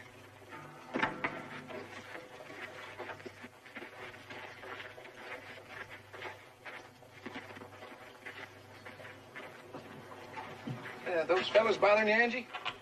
No. As a matter of fact, they weren't. I just thought I'd walk you home. Thank you. But I can find the way.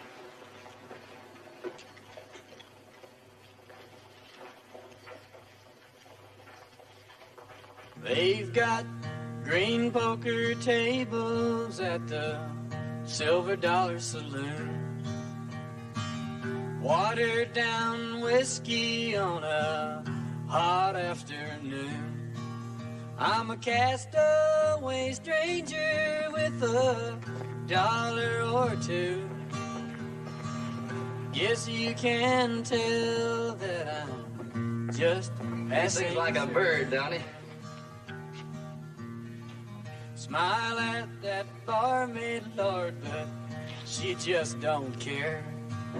Her Starkston store-bought boyfriend tells me not to stare, and I've got no silver dollars to tip her when I'm through.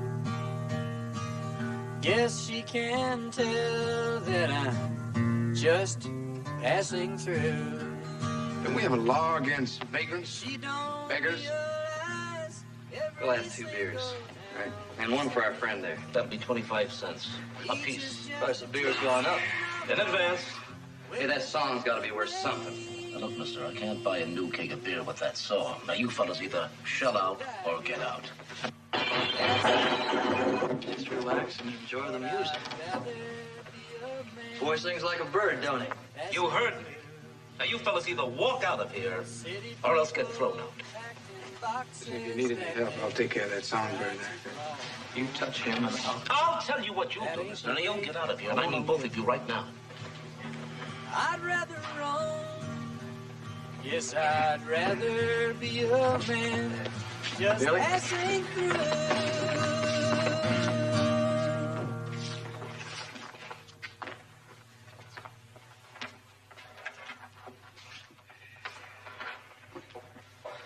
No applause, please.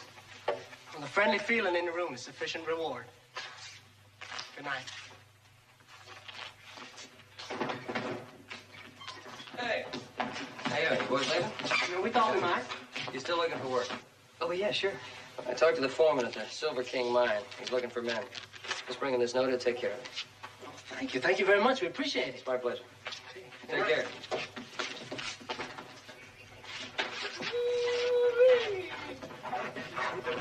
You fellas ready for that drink? Yeah, we're kind of down on our luck tonight. That's all right. You got rich friends.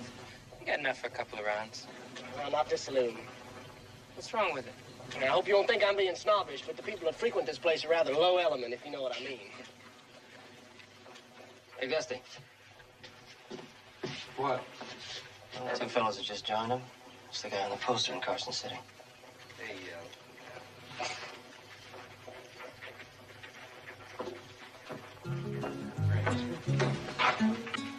Let's go talk to the sheriff.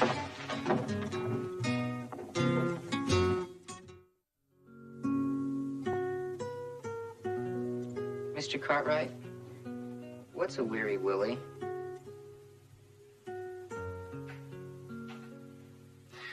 Well, Jimmy, it's a man who goes from one place to another looking for himself.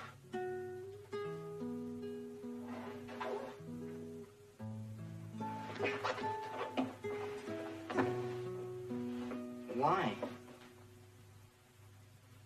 Because he's lost.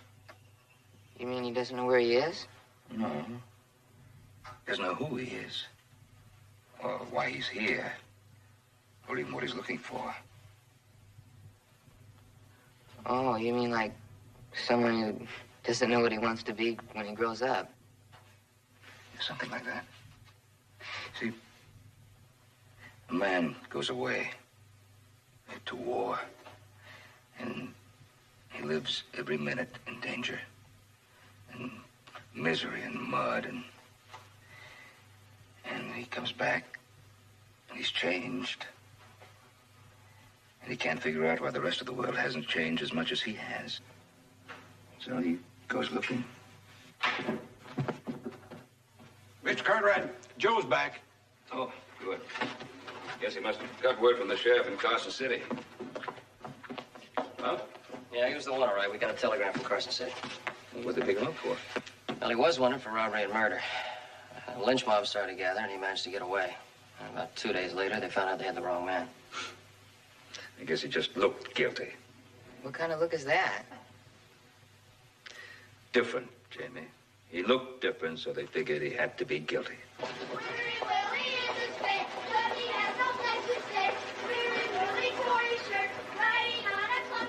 Yeah, well, I got one for you. Weary Willie was a dirty man that washed his face and fried and he combed his hair on the way of the wheel and died of a toothache. Good morning. Willie! That's right, Willie. You're big. Bye. Those kids. Oh, they don't mean any harm. Tell me something. You got guitar strings? Yes, we do. Do you want to buy the whole set? Well, now, I didn't say I wanted to buy them. I just asked if you had them. So I got this terrible case of curiosity. I'll bet you got coffee, too.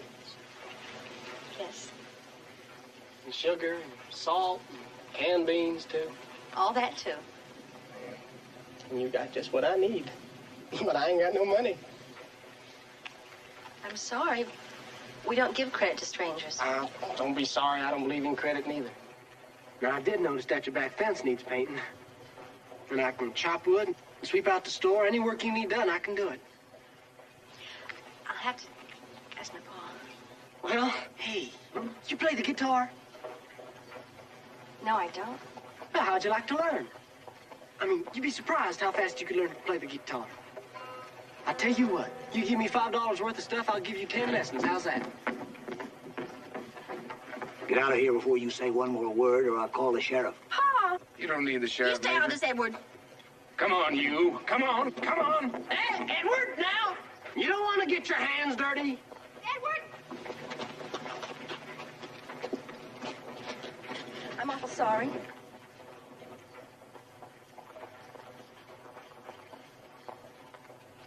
Teach you the guitar anyway.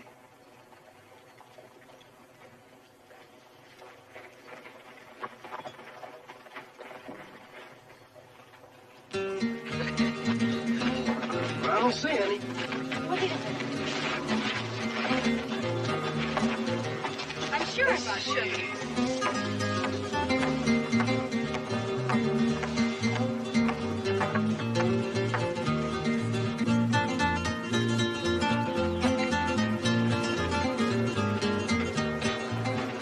Here it is.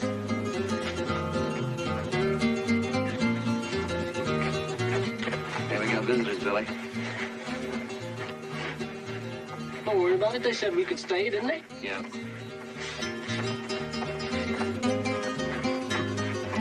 Come on, keep working. You Mr. Ben Cartwright?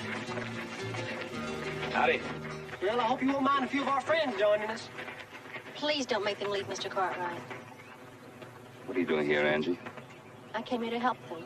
They're good people. My friends who came with me feel the same way I do. That's very commendable. Don't you think this is going just a little too far? Chopping down trees without asking permission? Now, woods thick as this, you don't thin out the trees, they'll all die. Well, I'm grateful for that information. It's nice of you building here. Oh, just a shelter. We'll take it down when we go. Leave the place like it was when we got here. Sir, the way I see it, this clearing's no good to you anyway. Hey, Willies!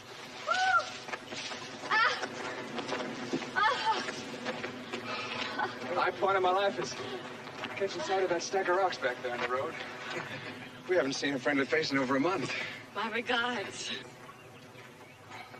Hope you have some tea. My wife's expecting, and coffee don't set well. Did you bring tea, Angie? Yes, and the kettle's already simmering. It won't take just a minute to bring it to a boil. Well, thank you. How soon are you due? Well, I reckon by the next moon. You gotta admit, they sure are a friendly bunch. The problem is you gotta stop it somewhere. You can't just let them keep coming in. They'll be swarming all over the ranch. I know. Well, all right, I'll tell you what. You can build your shelter. And anyone who's here now should stay. But that stack of rocks out there in the road, that's got to go. All right? We're building a shelter big enough for a lot more. Seems a shame not to get the most use out of it. Sorry, but that's my offer. What if people just happen to wander in? Then I guess they'll just have to wander out again. Oh, and no trouble. If there's any trouble, either here or in town, the lease is canceled. Won't be any trouble, Mr. Cartwright. Well, I hope not. Now, what about these fellas here? Anybody here have any special skills of any kind? Sure, most of us have trades. Yeah, I work with leather, vests and belts, saddlebags. I'm a silversmith. Would you like to place an order for some silver spurs? It does beautiful work. There's one step you forgot, the first one. Where's he going to get leather for the vests? Well, we ain't got that one worked out yet, but once we...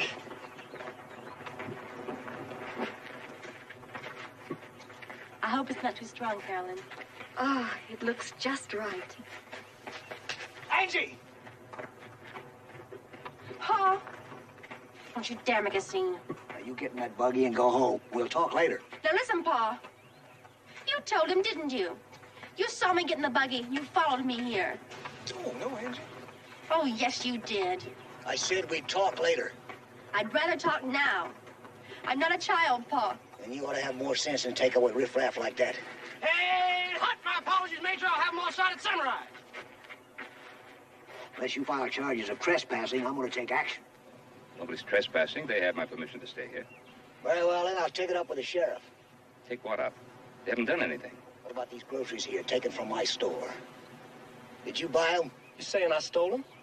I'm saying you coerced my daughter into stealing them for you. That isn't true. In the case of a minor, any undue pressure.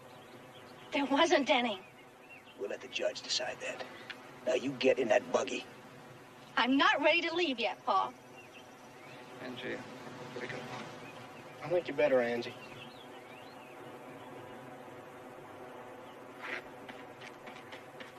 All right. Whatever the costs, put it on my bill. No. Well, they'll pay for it. Or else. Hey, Pa, you know, Billy's gonna start working for us tomorrow anyway. Why don't you just give him an advance on his wages? Huh? What do they owe you?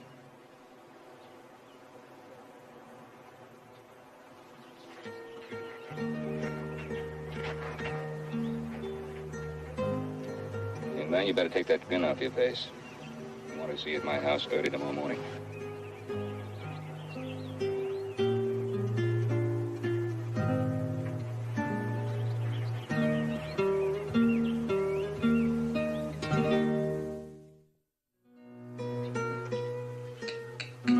Mr. Miller, you sick? No, Hobson, I was just thinking. Hobson thinking too. Mr. Hoss eat enough, make cook feel like effort is not wasted. Very good food, Hobson. Besides, I gotta keep my strength up. I still got a lot of work to do up there at Seminole Canyon. Thank you. Thank you very much. How long's that job gonna take? Probably a couple more days. You feeling all right, Joe? I'll tell you what I was thinking about. I was looking at all this food and just wondering if those people out in the woods had enough to eat. A lot of people in this world are hungry. Some are hungry because they can't work, and we should help them. Others are hungry because they can't find a job, and still others are hungry because they won't work. If they get hungry enough, they'll do something about it. If a man spends all his time working, you don't have any time to think. Where'd you hear that, Jamie? That's what Mr. Pellerman said. And where did you meet Mr. Pillman? This morning at the camp on the way to school. Camp's not on the way to school. Well, I sort of went a little out of my way. But you did get to school on time. Well, I got to talking to Mr. Krulak when I let him have my silver dollar. You gave Krulak your silver dollar? No, sir, I'm just letting him use it. You see, he's going to make me a concho for my belt.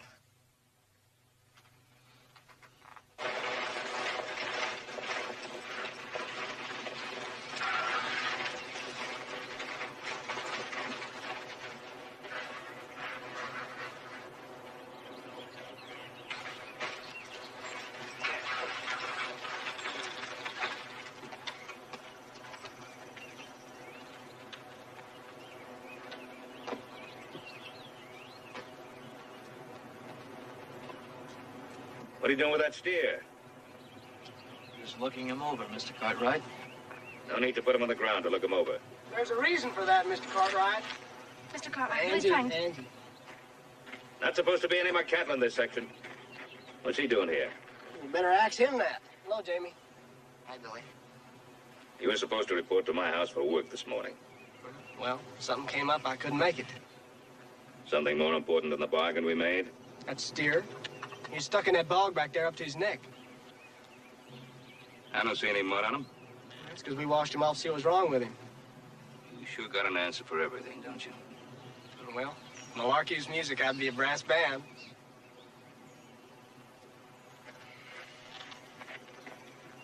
All right, let him up. See, he broke his leg trying to get out of that bog.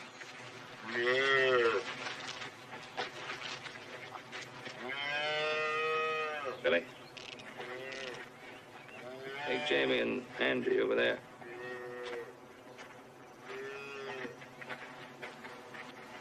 Come on now, you know there's nothing you can report.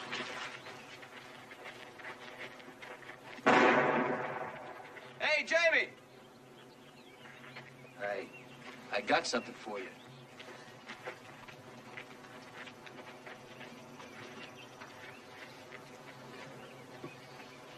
It's beautiful, Mr. Krulak.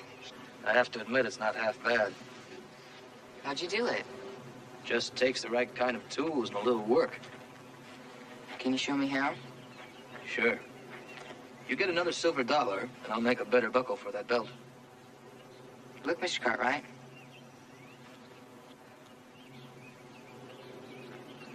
It's very good. Navajo taught me. There wasn't anything that man couldn't do with a piece of silver. Billy. No need letting all that meat go to waste. I'm sure you can use it. Well, we can use it all. We can use the meat and the hide, the bones, even the hooves. I'm sorry about that wrong conclusion I jumped to. Well, that's all right. We're used to it. Sometimes you just ask for it. All right, Jamie, I'll drop you off at school on the way to town. Thanks, Mr. Clyde.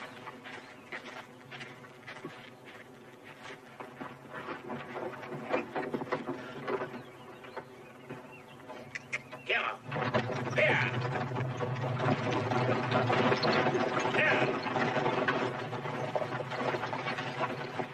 Hey, Billy. Want to help me skin out that cow now?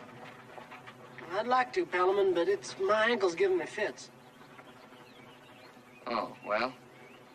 That's all right. Krulak can help me. Come on. There's nothing wrong with your ankle.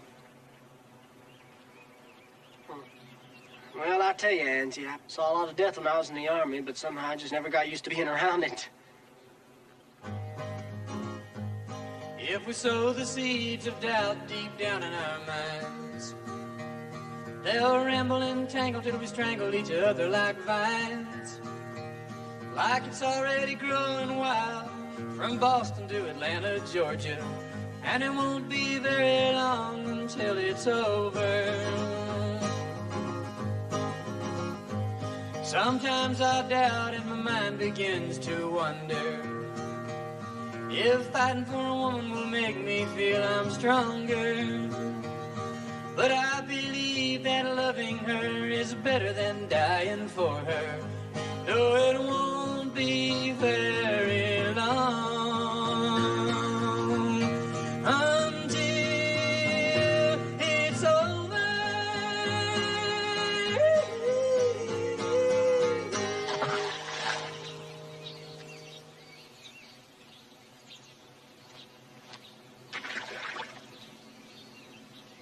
Billy? What'd you do in the Army? Well, did an awful lot of walking. And did some camping out, and then did a lot more walking. And then one day, a whole bunch of us fellers ran up the hill, shooting off our guns and yelling. And the fellers on the top of the hill started shooting off their guns and yelling, so we ran back down the hill again. But there was an officer down there, and he started yelling, shooting off his gun. So we run back up the hill, and then we run down the hill, and we run up the hill, and down the hill, and up and down, and wasn't anybody left to run no more.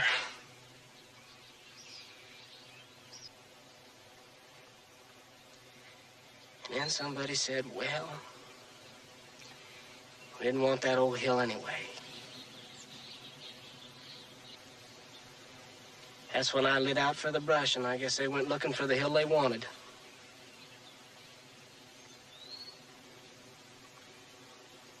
That's why you joined the Weary Willies?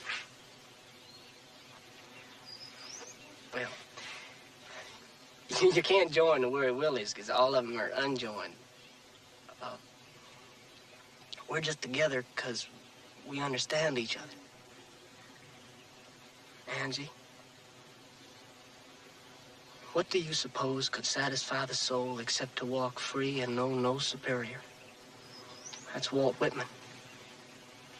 Is that what you want to do the rest of your life? Walk free?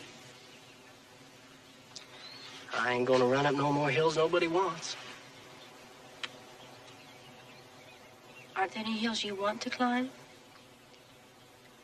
No. What if I were on top of one of those hills? Huh? I'd wave to you as I pass by.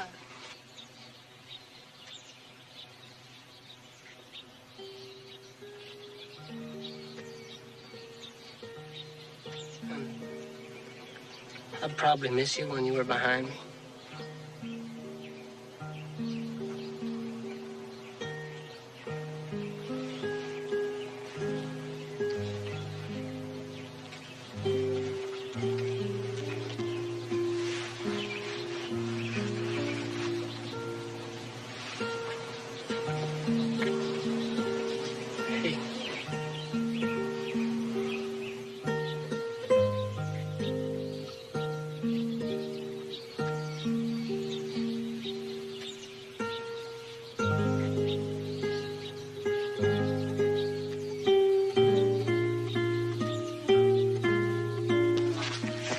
Touch her. Edward! Hey, Edward, what are you doing? What do you think you're doing? Looking after you, what you don't have enough sense to do. Come on. Hey, Willie! Let's go! Come on.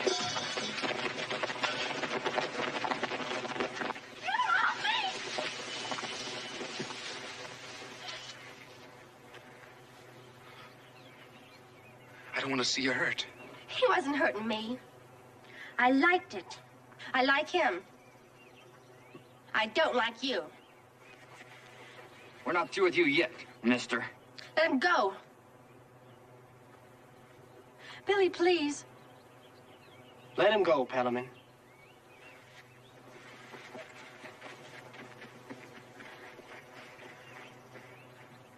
You all right? Yeah. Thank you. Yeah, thank you. Ben, you seen Angie? No, not since this morning. She was out at the Willie's camp. Going out that way? I was just leaving. I'll ride along with you. All right.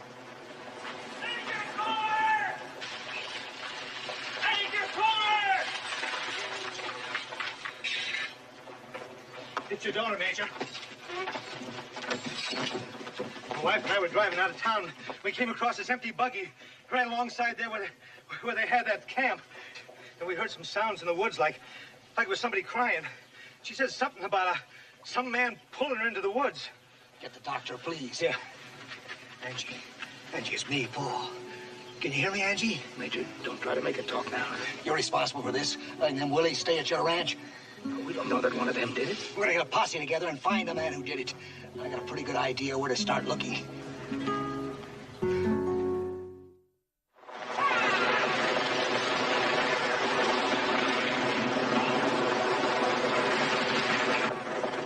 How many of them worry willies are out yonder? Who knows? They just keep on coming. Sheriff should have taken a bigger posse. Yeah. Maybe we better go along and give him a hand.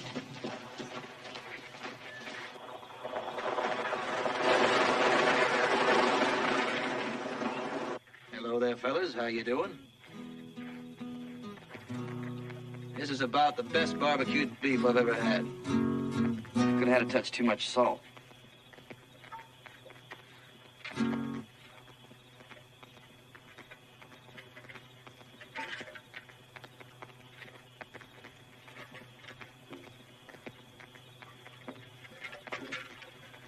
Bye.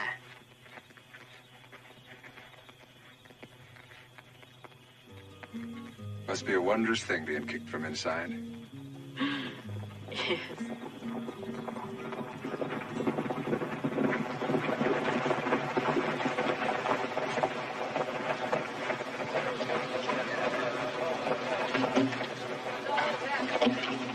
Folks, I know you're all wondering what we're doing here, and if you give me a minute, I'll tell you.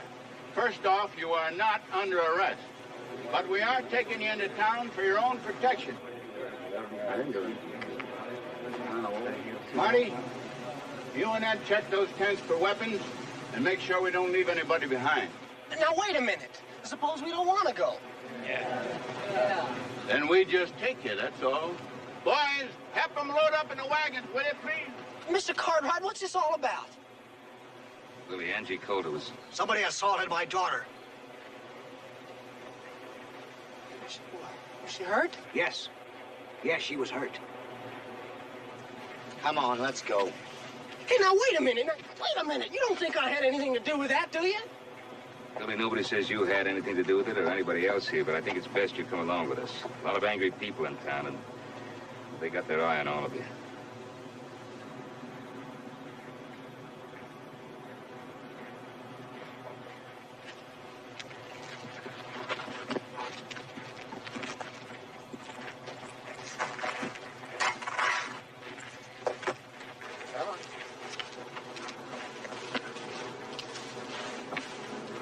I guess that's all of them, Sheriff.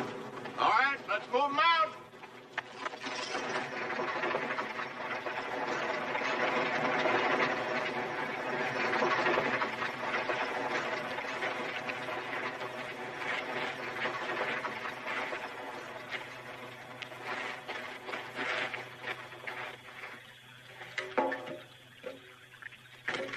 All right. Hair's done. Everybody, that's it. Down. down! Now hurry then! Hey, Neil! Get that! Come on, bring it down now! That's all right. All right. Bring it down. Hey, wait a minute. Well, here's one they missed. Hey, Willie! Hey, Willie! Oh, now, take it easy, boy. There ain't no more Willies left.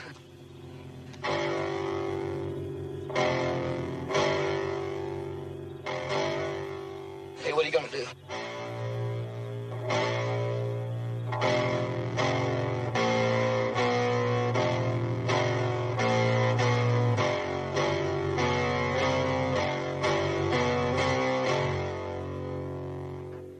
All right, then. Oh, I'm sorry, Ed. You better wait outside. Oh, all right. You better let me take a look at that. It's nothing, Doc. I got a call on a rose bush.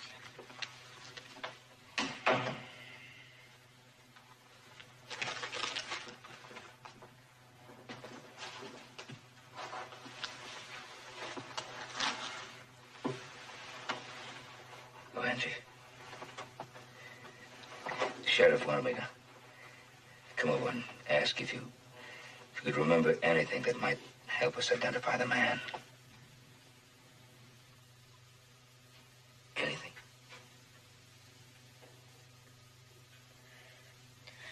I left the camp early to get home before dark. When I got to Fern Creek, where the road narrows, there was a big branch across the road. I got out of the buggy and started to move the branch.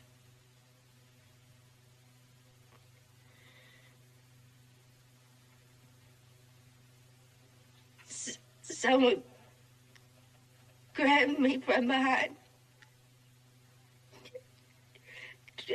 dragged me into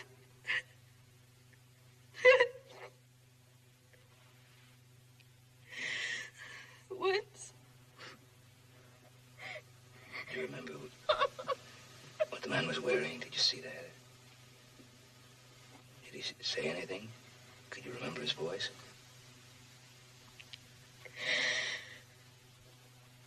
No, he was behind me. And he had his hand over my mouth. Last thing I remember is digging my nails into his head and trying to make him let go.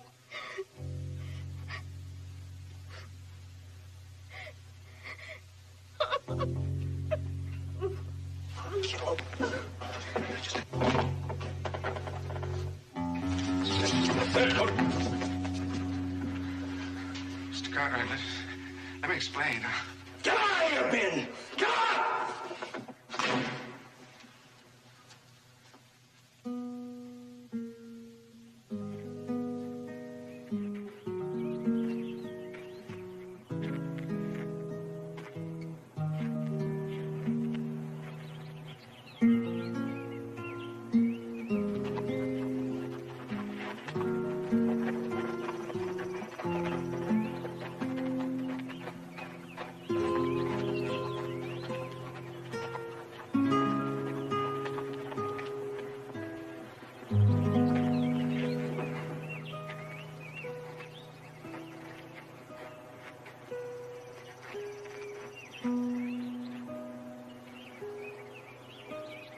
I'm sorry, Billy.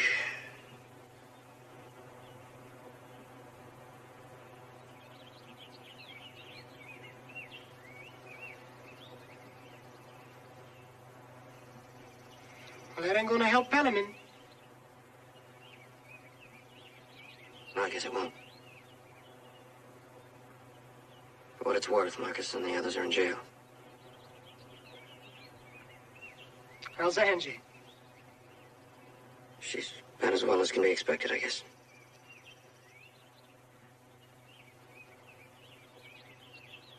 Those blankets that have been torn up and everything around here that's been smashed up and will all be replaced, Billy.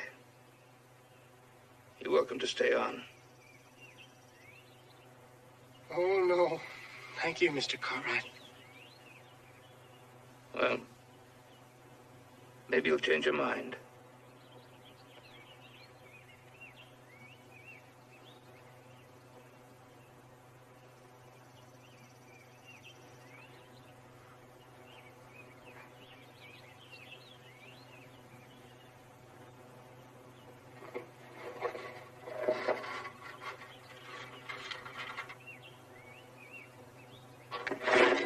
No, sir.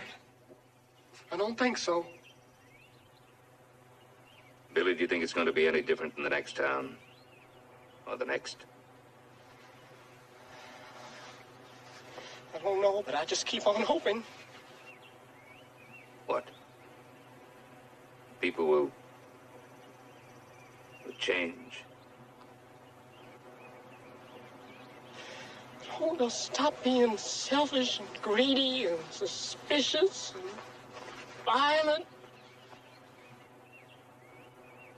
And be what? Like you? Is that what you want? A world full of people like you? Would that be so bad? No. The world just can't stop. You just can't sit under a tree in the shade and dream about the future. You have to make the future.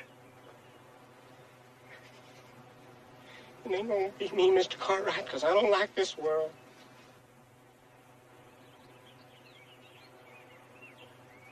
Then change it. Don't withdraw from it, Billy. Become part of it. Make it better.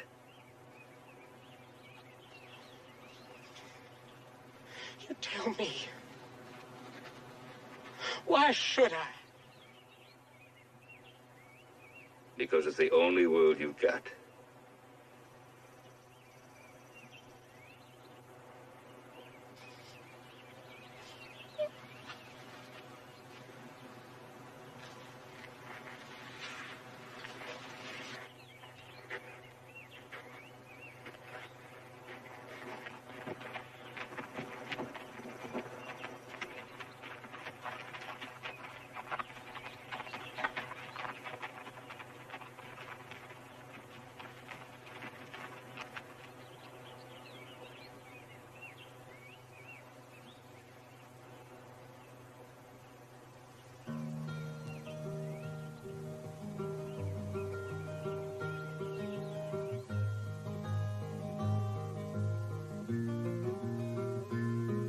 When the blue and gray were fighting, I found a blood brother. And when the smoke had cleared, we stuck with each other. Spilled blood at Chickamauga, and the cannon roared that day. But it bound us together to right thinking ways. We were blood brothers, and we're blood brothers.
You ought to get some padding on those benches, Buchanan.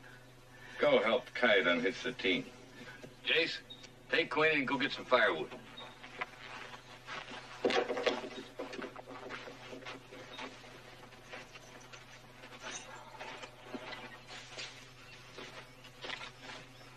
All right, that's enough.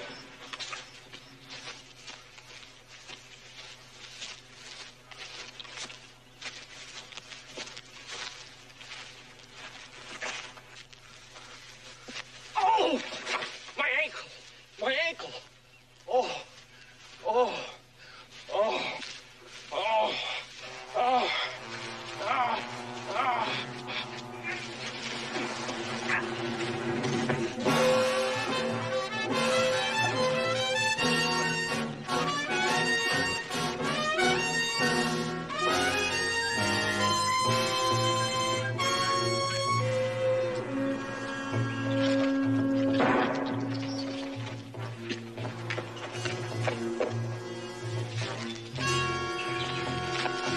Where is he?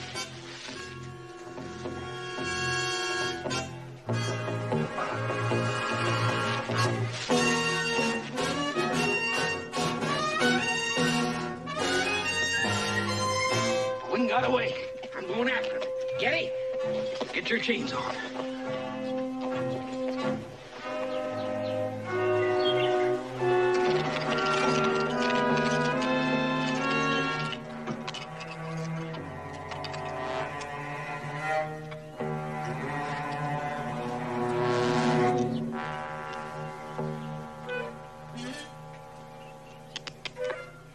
Easy, mister. That's better.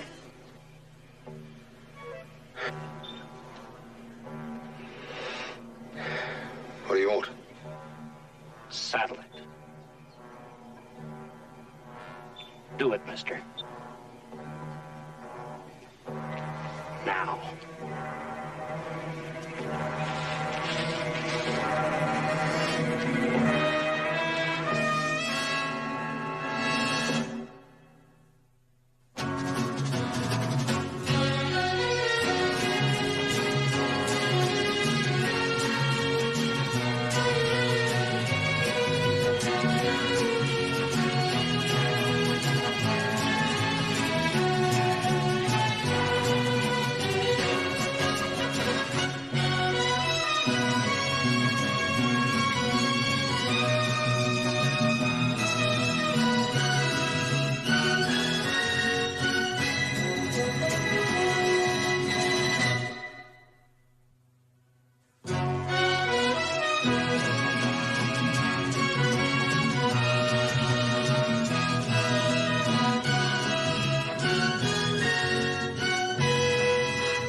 I'm sorry. Sorry? You don't know the meaning of the word sorry. That's the only prisoner I've ever lost. And before we get to Gallows Pass, I'm going to teach you what sorry means. Now hitch up that team.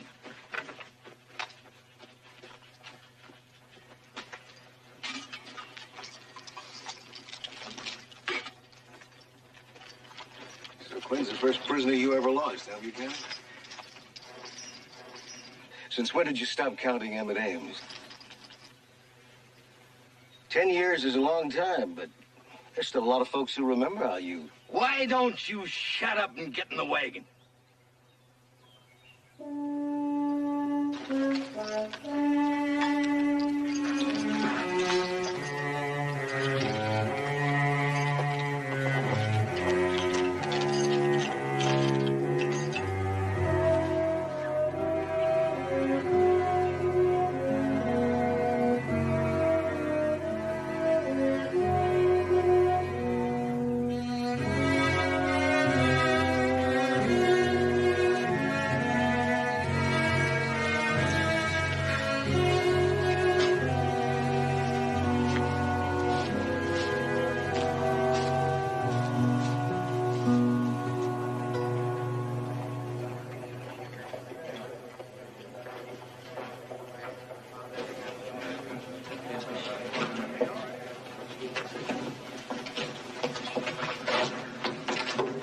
there in front.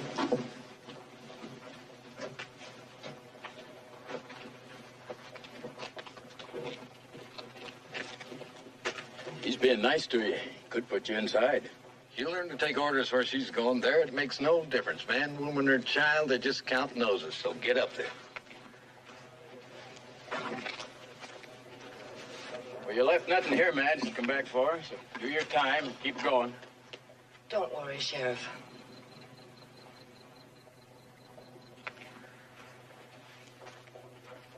Tell Mr. Farrell I wouldn't cross the street to spit on him, even if he was on fire. Let's go, Kite.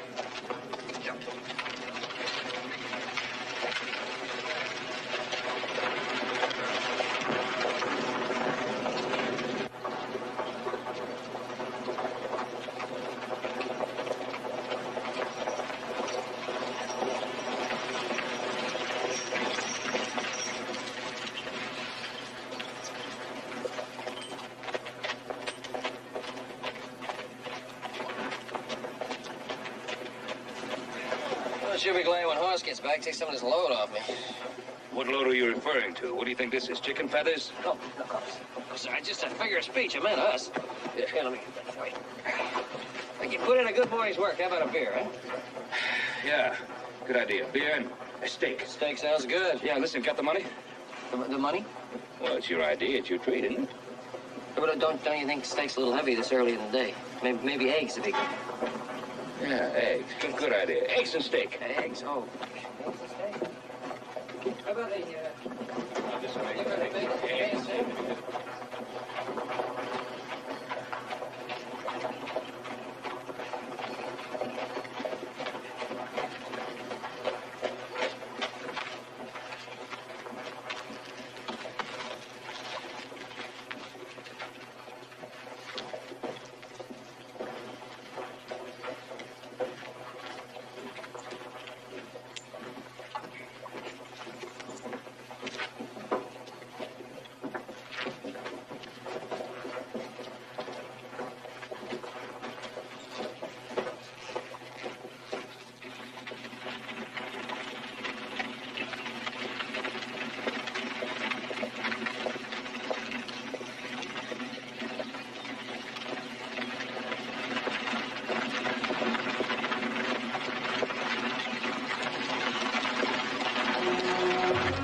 Sure, it ain't Quinn.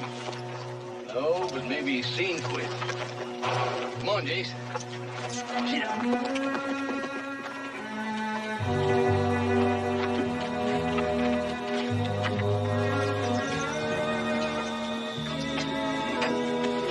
This ain't water.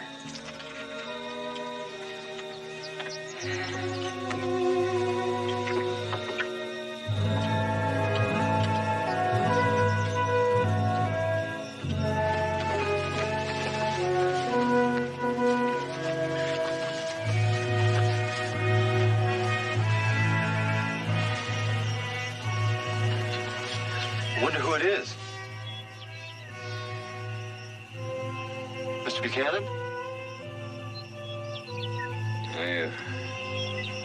I don't know.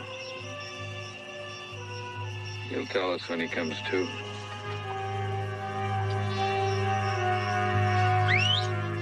Bring the wagon!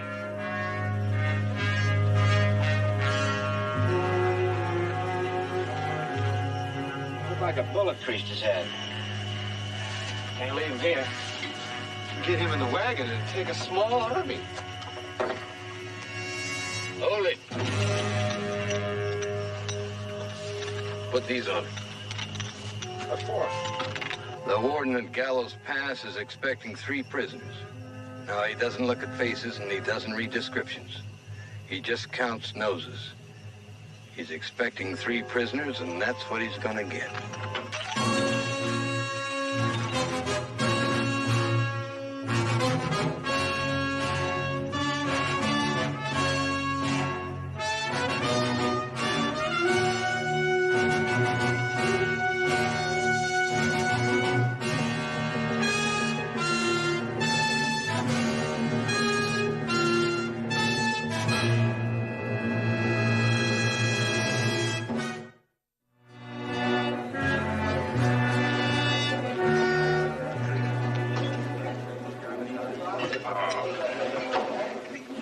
Joe.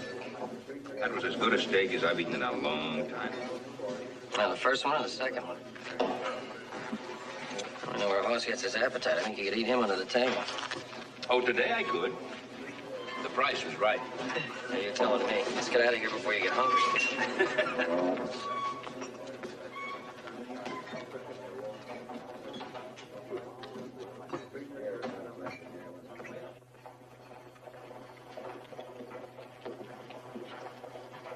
Hey, isn't that Big Brother's horse over there? Looks like it. Hey, mister. Where'd you get that horse? I told that rain. What were you doing with my son's horse? All right, come on, bring you to jail.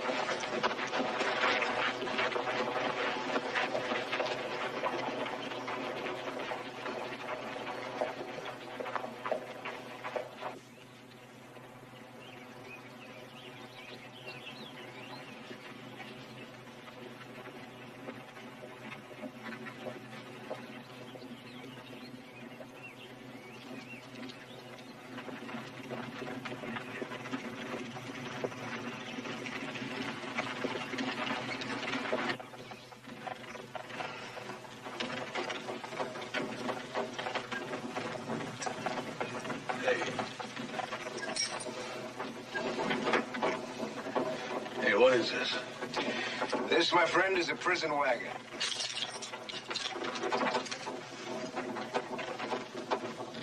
Prison wagon? That's right.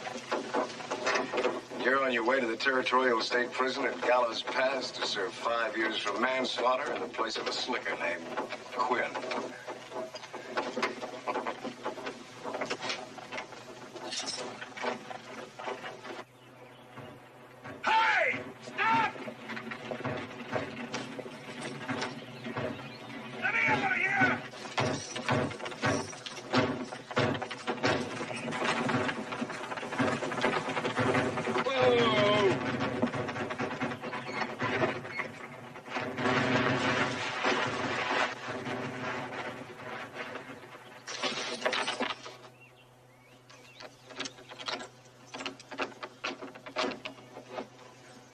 Buster, somebody's gonna have some explaining to do. Get him on his feet. I'll get on my feet, all right. You're making too much noise. You listen to me. Listen to me. Your name's Fred Quinn, and you've been convicted of manslaughter in the Stone River Court and sentenced to 5 years at the Gallows Pass prison. That's where I'm taking you. And when I deliver you to the warden, he pays me $100, no questions asked. All he expects is a body, and that's what he's getting. Oh, I know what you're thinking. That you'll just tell the warden who you are and walk away. Well, you're wrong there, too. The territory pays the warden $50 a month to keep Fred Quinn locked up. And that's all you'll mean to him. $50 a month, $600 a year, $3,000 for 5 years. No more, no less. Now, suppose you get back in that wagon.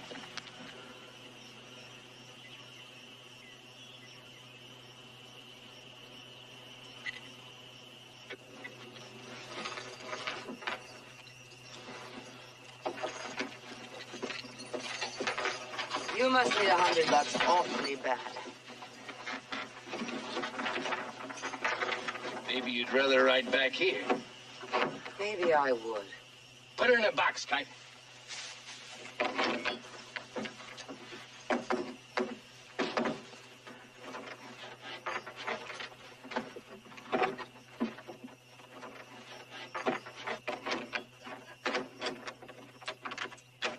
That's the gospel. The horse was just roaming loose. I still say you're a liar. I'm telling you the truth. Just how far west of Yucca Wells did you find this horse, Mr. Johnson? 10, 15 miles. Joseph, let's head out Yucca Wells way, see if we can find any trace of horse. Keep him locked up. Don't you worry about that. Slim, if Mr. Johnson happens to remember anything that he hasn't told us, telegraph us care of the sheriff at Yucca Wells. We'll be there by tomorrow night. I'll do it, Ben.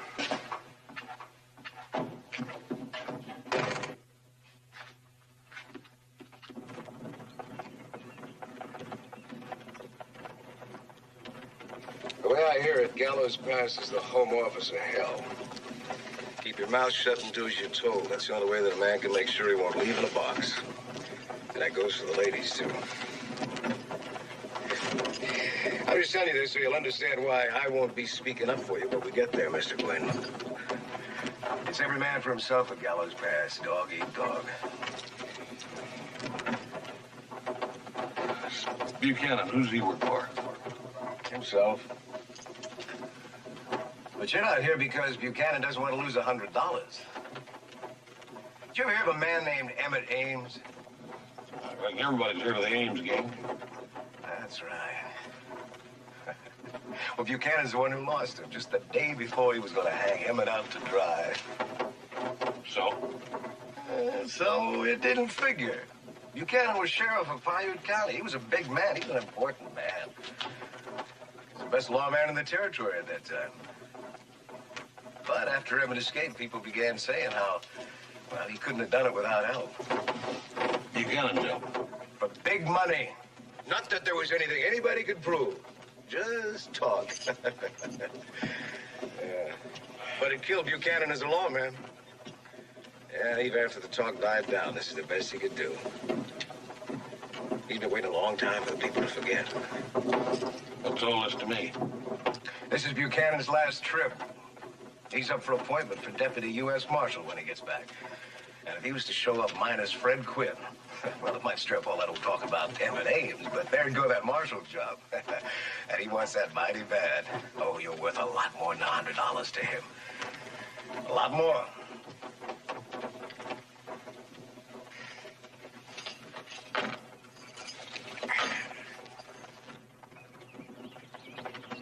There's a water hole down the next draw. We'll make camp there.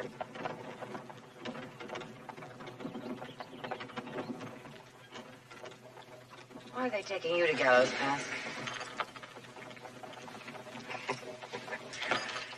Murder. I shot a payroll messenger up in Loon County. I got away with nearly $50,000. One of the payroll messenger didn't die soon enough, so a posse caught up with me washing out a pair of long johns in the creek a few miles down the road. How come you didn't get the rope? I would have, except I buried the payroll, and I didn't tell where, and I still haven't. Judge gave me life. I guess the warden at Gallows Pass has got orders to make it so rough on me I'll just talk sooner or later. You don't seem very worried. Well, honey, the way I look at it, the only time to start worrying is when you stop breathing. Till then, anything can happen. Who knows? I may never even get to Gallows Pass. Me neither. He's gonna have to kill me to get me there.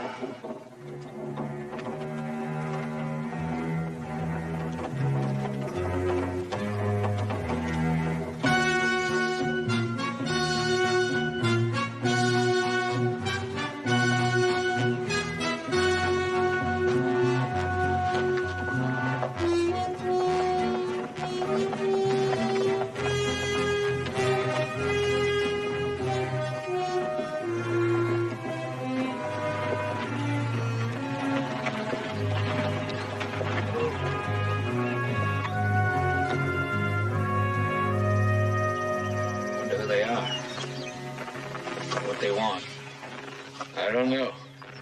They'll let us know when they get here.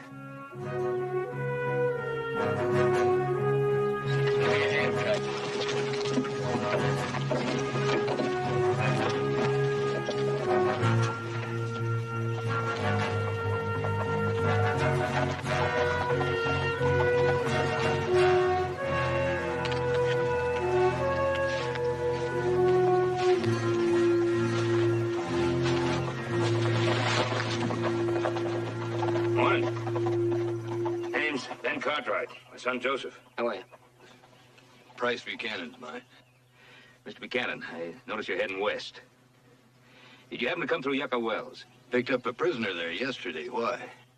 Well, looking for my son, Hoss. Yesterday, we picked up a fella in Virginia City who was riding his horse.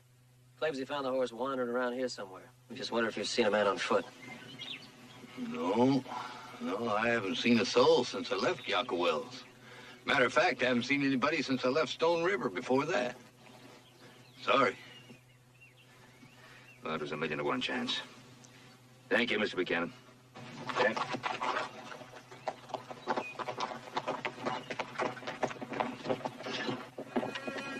Heat up in here.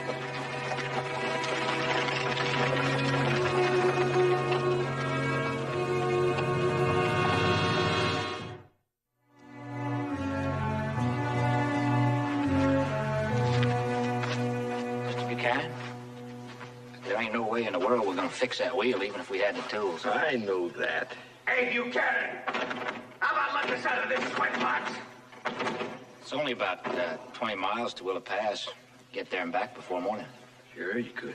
Unless you made a detour through every whiskey mill in town like you did the last time I sent you for supplies. Yeah, well, that was different. Yeah, well, this is different. So I'm going myself. Jace, get the team unhitched. I'll use them for packing. I'll take your horse so I can switch off and make better time. And don't you take your eye off of them for 1 minute while I'm gone. You hear that? Yeah.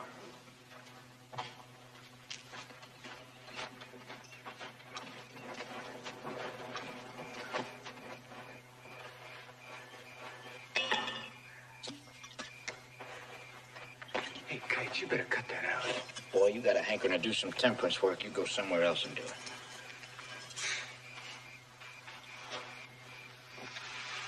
Do you mean what you said yesterday? That Buchanan will have to kill you before he delivers you to Gallows Pass? Yep, I sure did. What are you waiting for? Right time. What's wrong with now? Jace will be asleep. All you have to do is catch Kite off balance for a second, and maybe I could arrange that.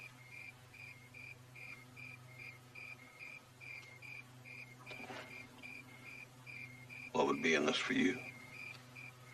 They gave me a year in Gallows Pass. I'd like to cut that down by about 365 days.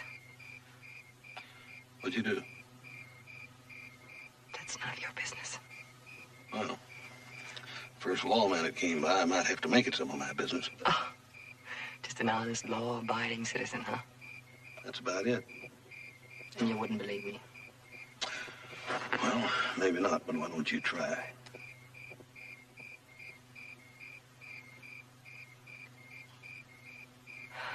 There's a man in Yucca Wells. His name's Farrell. He owns most of what's nailed down and a lot of what isn't. And when he says jump, all you ask is how high. Well, he took to seeing me socially, as they say, at night when no one was looking. He talked about getting married. And didn't mean it. Oh, he meant it all right. All he didn't mean was to me. I mean, I wouldn't take no for an answer. I found myself on the inside looking out. I was arrested, tried, convicted, sentenced so fast. The judge and jury had to wait 20 minutes before the first saloon opened. What did he charge you with?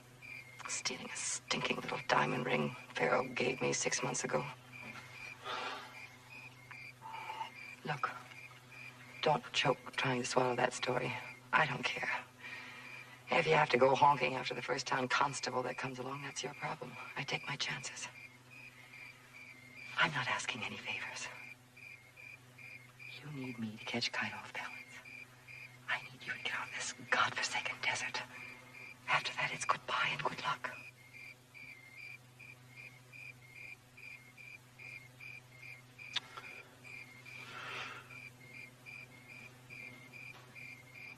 What about that one?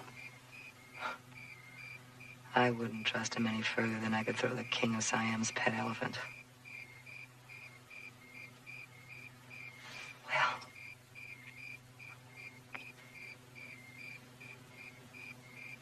we'll do it.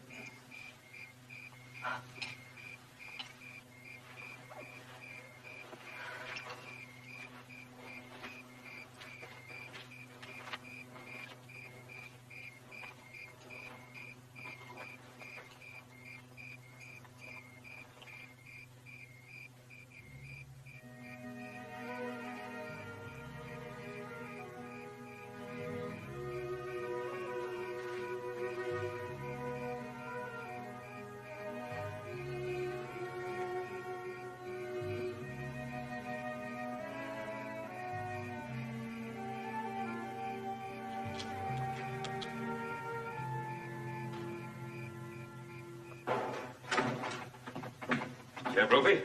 That's right. My son and I just rode in from Virginia City. Ben Cartwright. Yes, sir? I've been expecting you. Telegram came for you this afternoon. Oh, thank you.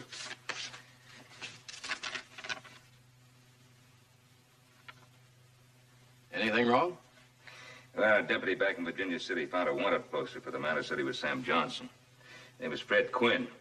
Supposed to be on his way to Gallows Pass in Price Buchanan's tumbleweed wagon. Miss Quinn couldn't very well be in the wagon. We left him in Virginia City jail yesterday. Well, now, Price Buchanan didn't mention anything to me about anyone escaping. No, to us.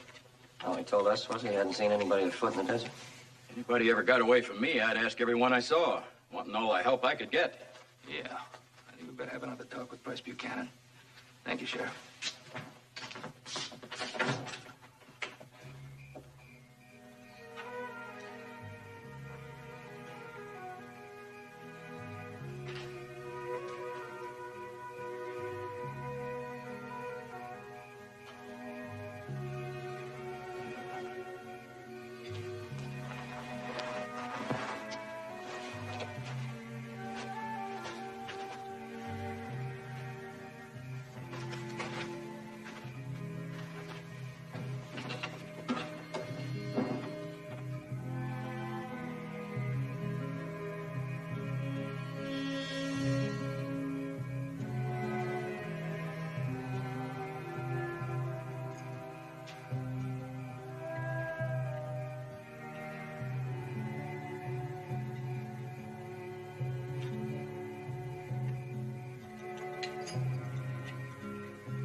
I got these friends in Gallows Pass. It might make things a lot easier on you if I asked him to. Of course, a fella does a favor. You should get a favor. I guess so.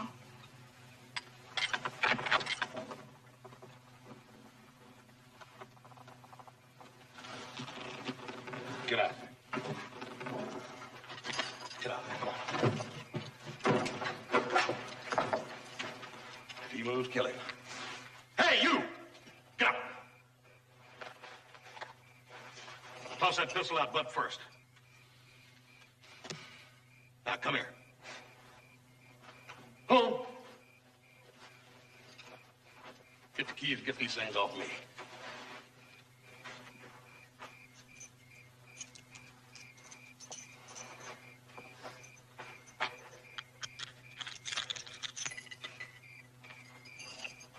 You stay out of this. Oh, honey, you couldn't drag me into this thing. Now, my legs.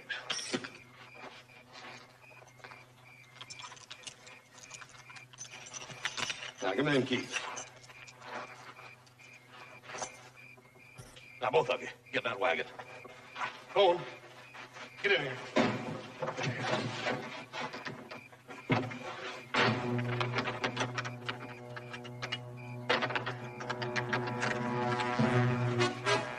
You two just run along now. We're wasting time.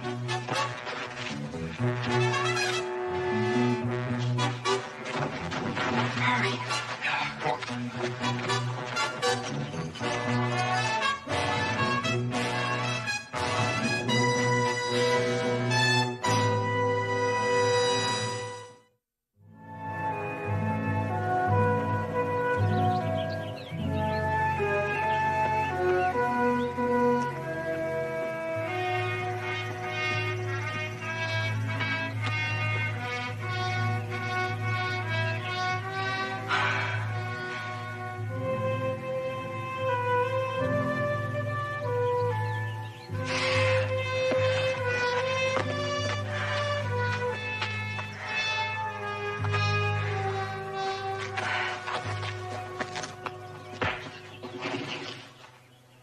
It was all his fault, Mr. Buchanan. Shut up!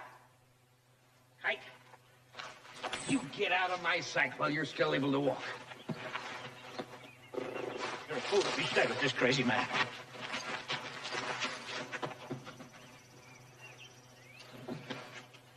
Which way did Cartwright and the girl go? Cartwright. You mean Mr. Quinn? Daddy, don't you play with me. Footprints will tell you if I don't. The last I saw them, they were headed that way. All right. Get out of those manacles. We're going after him. You're going after him, Buchanan. I'm just going.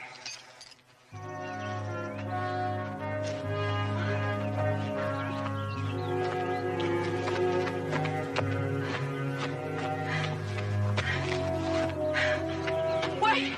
Wait! I got your wrist. No. What you got to do is try a little harder. Now, come on. Come on. Let's go. Come on.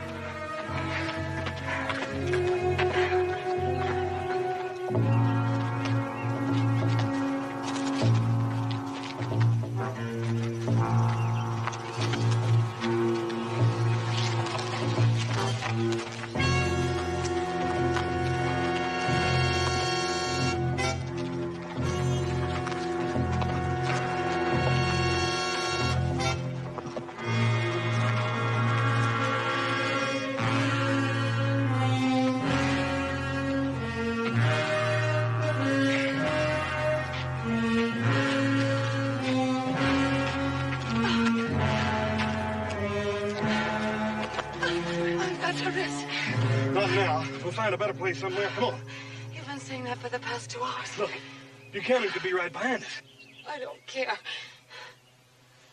I don't get you, mister. I don't get you at all. Why are you doing this? What do you want? Answer me. What do you want? Nothing. Don't tell me. I haven't met a man yet who didn't want something, and most of all was what Kite wanted. And stop tickling yourself, mister, because there isn't any left, not for you or any other man in this stinking world. Now get out of here. Leave me alone. I can take care of myself. Miss Tucker, you may find this hard to believe, but you ain't got nothing I want now or never. I made a deal, and I'm going to stick to it. Now, you're proving that ain't too smart. And I'll do something about that later, but right now we got to hurry. Now, come on, let's get out of here.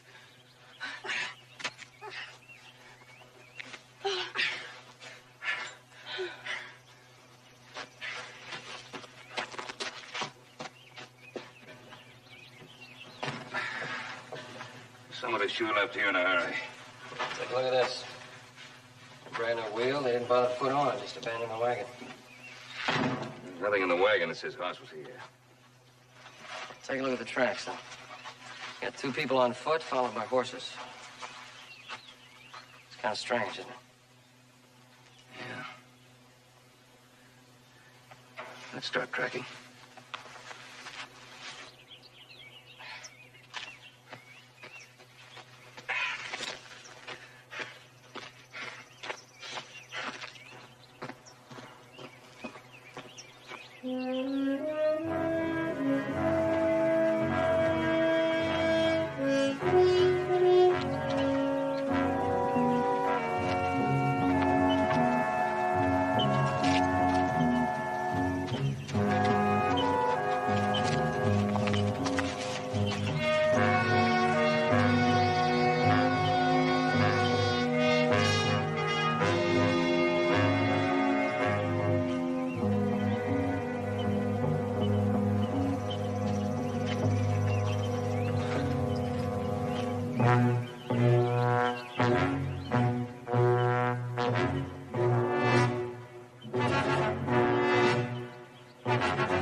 That cabin wasn't a mirage. Rest and catch your breath. Wait till we get there. Hey. You don't reckon you get that far? You sure? Yes. We're in luck. Looks like an old abandoned line shack. There should be stores there. Come on.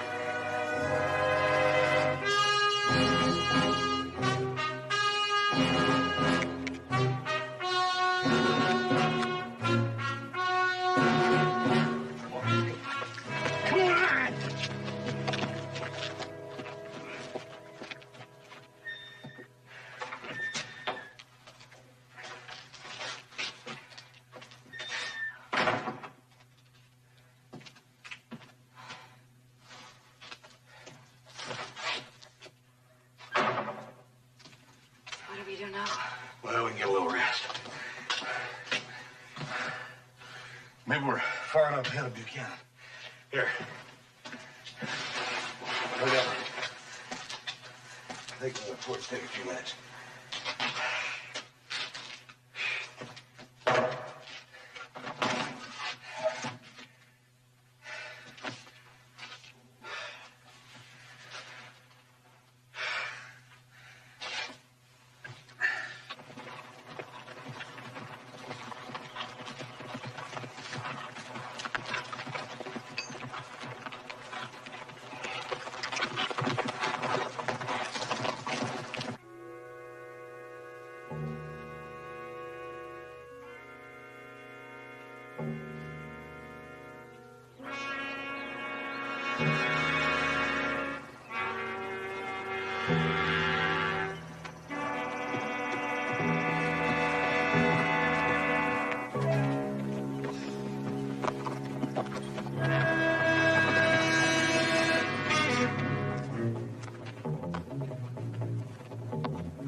Just throw it over here.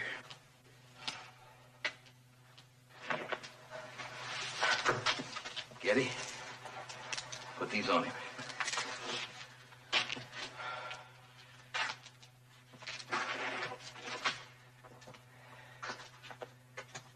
Get a good rest. Got a long walk ahead of you. Outside.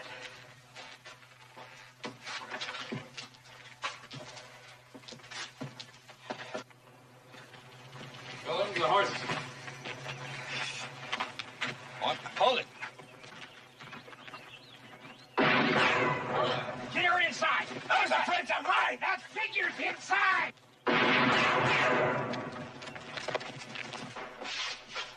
Won't do you any good, Buchanan. Those friends are here to see the light get away. Listen to me. I gave them half the money from the job, and then I gotta stop the way to earn it. You're about to lose a couple of friends.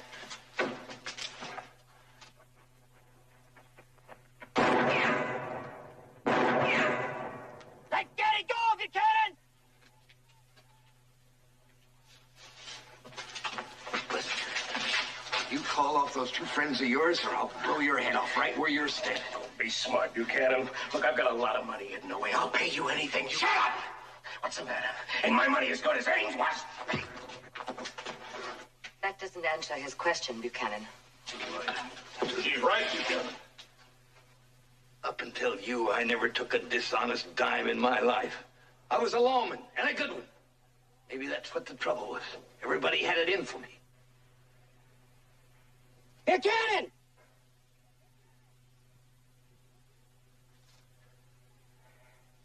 You've got 10 seconds to let Getty walk out that door!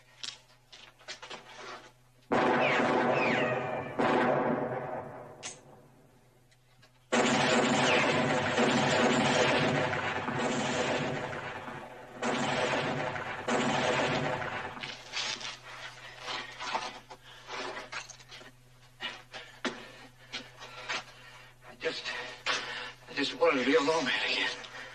Shut up, hold your fire! Hold it! Listen. What's the matter with you? What are you helping him for? I ain't helping him. But I ain't helping you either. Now, you call your boys off. Tell them to get out of here. Go on. No. Miss Tucker, get the keys and take these cuffs off me.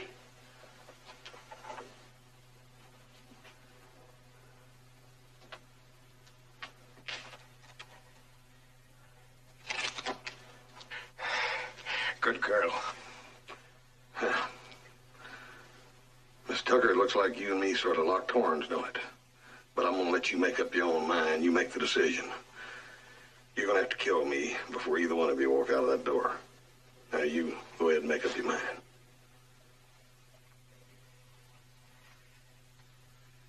I thought you were kidding. You really are an honest, law-abiding citizen, aren't you? I try.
as a bird.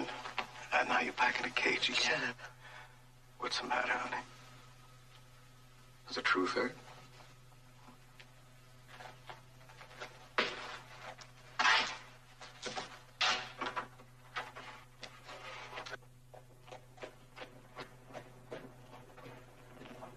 Mr. Farrell signed a complaint. He was the prosecution witness, the only one. If anything's done, it's up to him to do it. But if you was to push to have this case reopened, it surely would embarrass Mr. Farrell and his new wife. Well, you know that's what I'm going to do. Now, what are you going to do? I'll tell him what you got in mind. It'd be my pleasure. I'd be mighty surprised if you didn't ask the court to suspend Miss Tucker's sentence. I'll see him right away.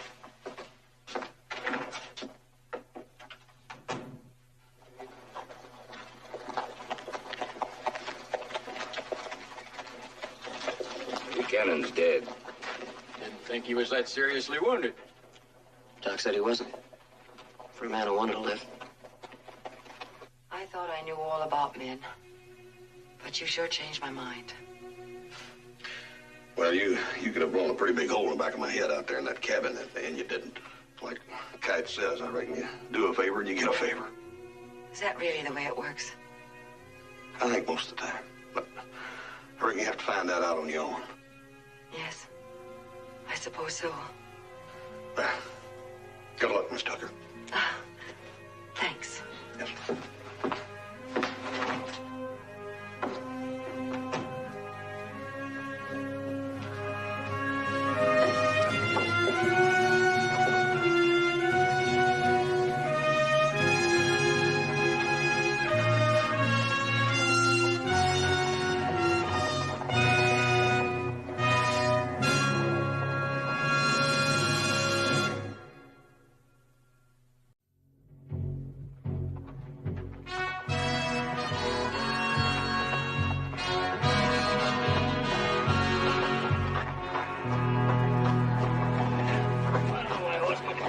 Supplies.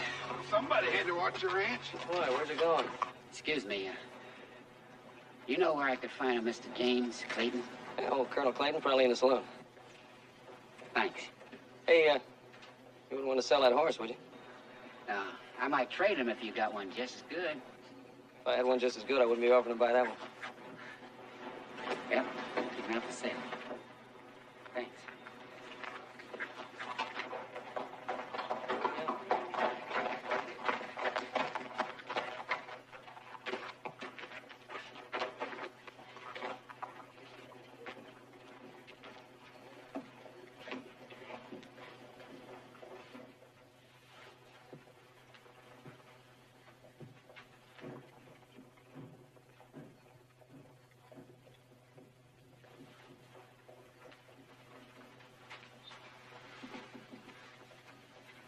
How you doing, Mr. Clayton?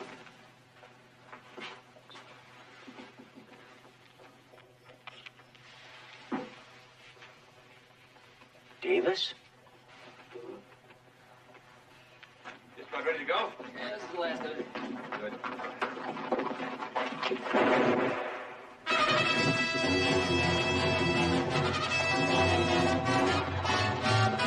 He shot Colonel Clayton! Get on it! Yes? Want to help you? Oh, we'll catch him before you can get your horses. I don't think so. Not on the horse he's got. All right, catch up with us. Come on, let's get our horses.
law, man, that I needed one. Let's get these horses some water.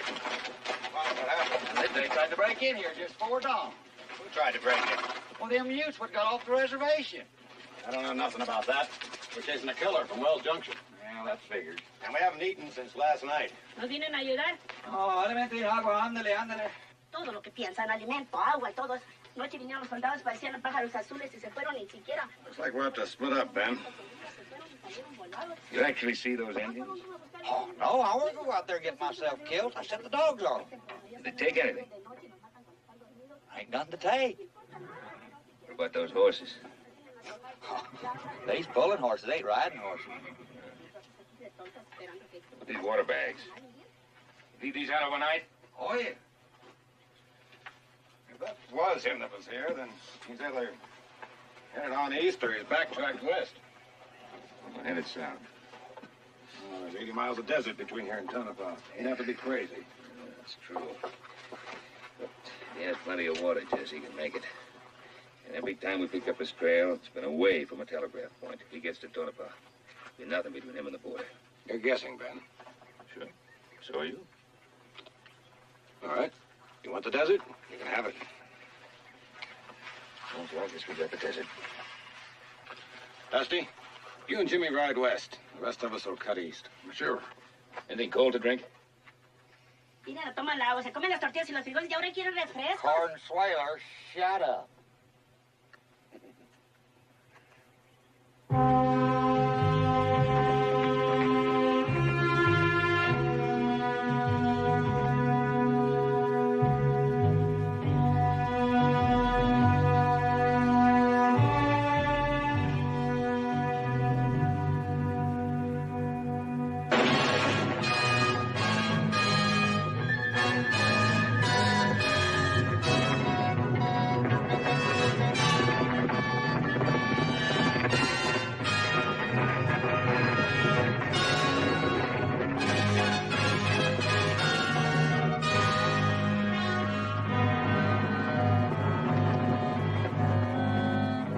Cut that sign. By the time you get to the Diamondback water hole, you better come on back here.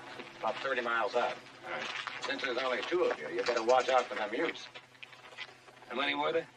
Somebody said there's 8, but only 4 of them had horses. There's a cavalry patrol out looking for them. They'll catch up. Good luck, Ben.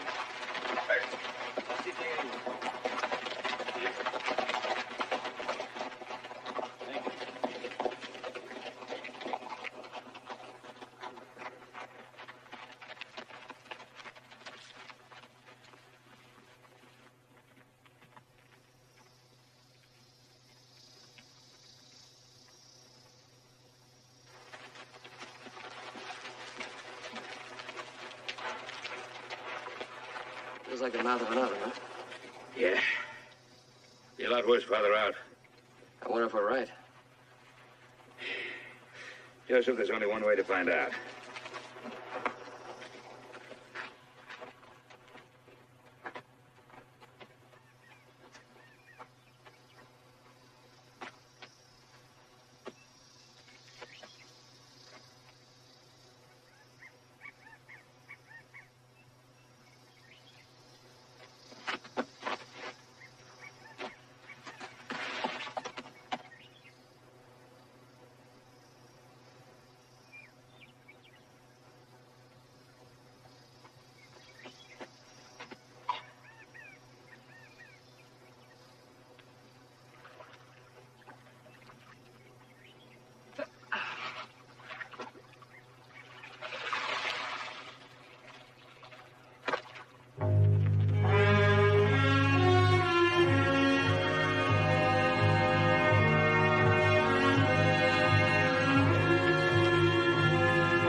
bet you it's 130 degrees or more.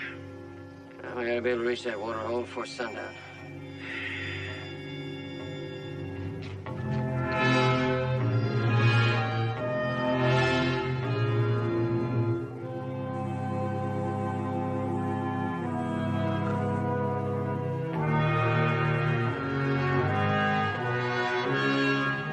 Wonder if he's up there.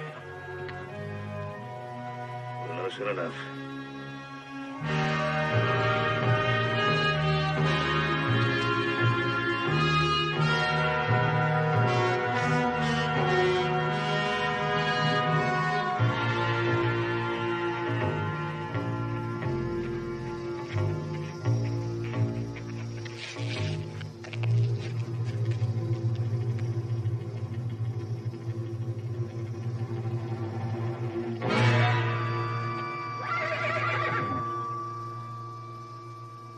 He's down there, all right.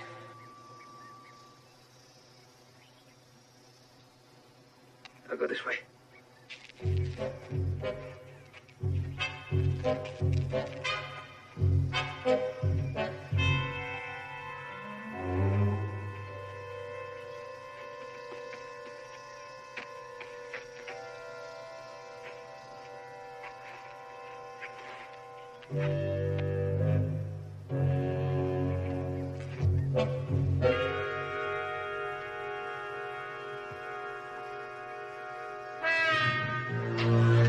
Raise your hands up high. High! Freeze right there. Drop your gun.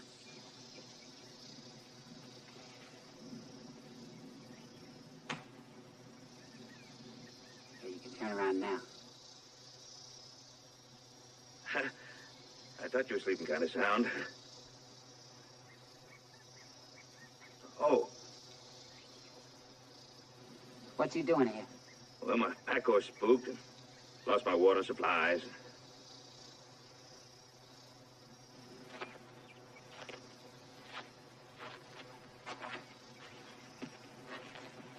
You prospector? Now and then. You sure kind of jumpy. Yeah, well, I had to outrun me a whole pack of Indians this morning. I ain't one of them. Could I get me a drink of water? Sure use some. Help yourself. Thank you.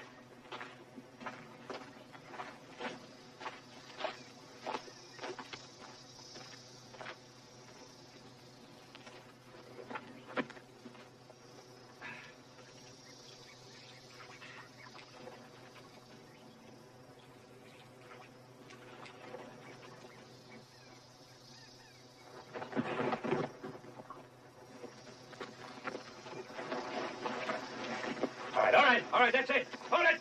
Hold it.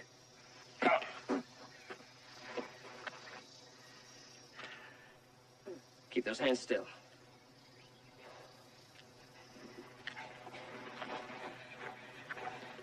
All right, just stay put.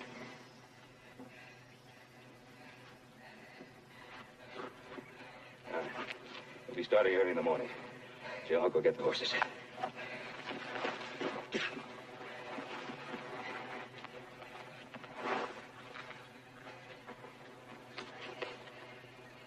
You got a nice way with rawhide there, mister. Not too tight, not too soft. You don't seem too worried, mister. It's a long way back to town, mister. Long, hard way.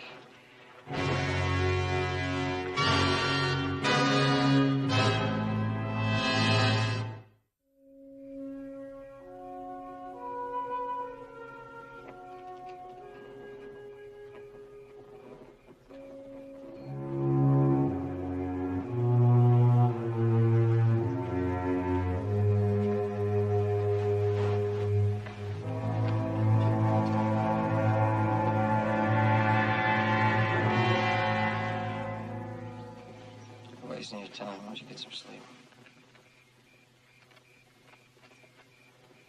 Why are you going through all this trouble? You could just hang me up to the nearest tree and be done with it. You haven't been tried yet. Oh, that's right. First the trial, then the hanging. That depends. Well, you don't think they're gonna believe me, do you? Is that what you think? Or is that what you want me to think? I don't really care one way or the other what you think. Hope. That's what you're telling me, right? Hope. See, a man who's gonna have a fair trial, he's got hope. And a man who's got hope, well, he just ain't gonna give you much trouble, is he? You killed a man, you're gonna be tried. What'd you expect? That was self-defense. Then I'll turn you loose.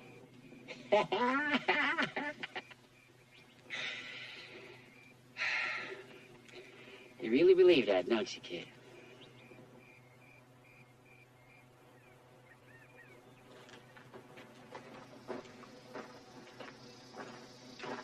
Almost finished? Yeah, got 2 more canteens, Phil.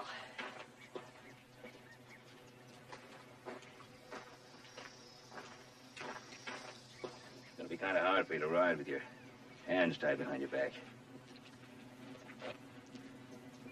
If you were to give me your word, you wouldn't try anything. I mean, you take my word for it? Yeah. And you're a bigger fool than I thought you was.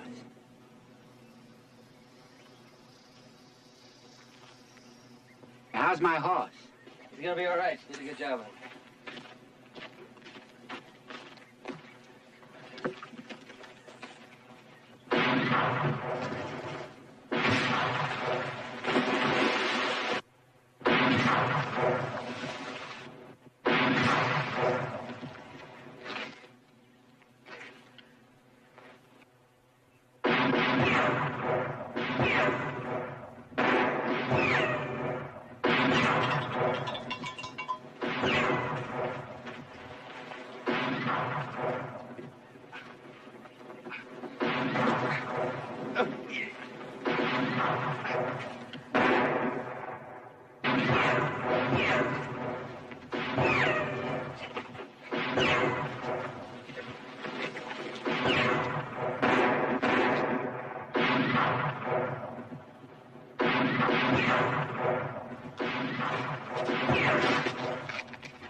Where you hit? The leg. But you know how to use that gun? I don't know yet whose side I'm on. You better make up your mind fast.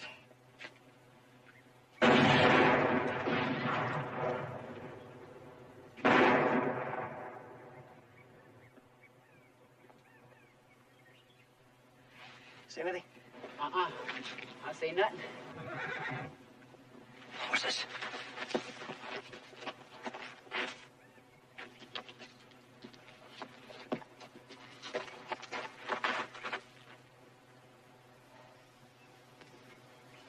Take that now. The rifle, I said I'll take it.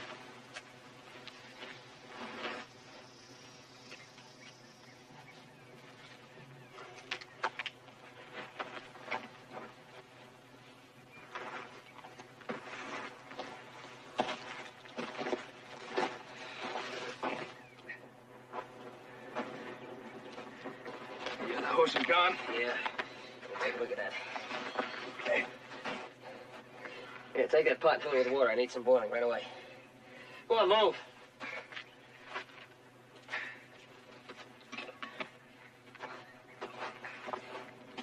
It's a good, clean wound. Bullet went right through. Looks like fire. I don't know how bad that's gonna bleed. Now fill that coffee pot and bring it up here.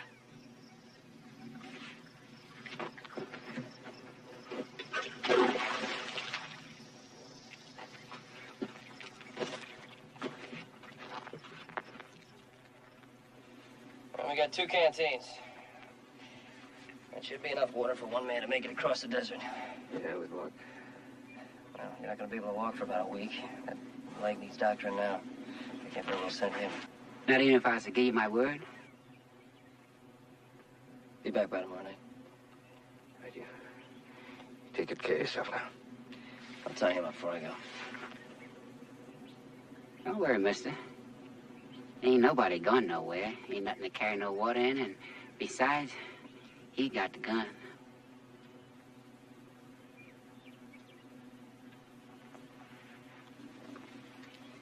See you tomorrow night.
Hey. You. I'm talking to you. The name is Davis. Mr. Davis, would you get me a drink of water, please? You know where that spring is as well as I do. I don't think I can get to it. Then you got troubles. Man could die out here without water. All day today. All night tonight. All day tomorrow. You're gonna get pretty thirsty. Unless we can come to some kind of understanding. And it could be longer. You might not get through. This desert is an ugly place. Full of ugly things. Will you get some water for me, please? I don't fetch and carry for you, mister.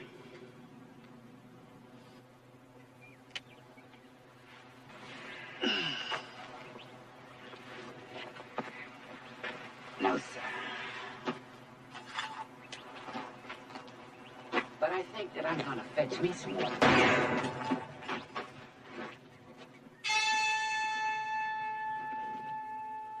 I don't drink. You don't drink.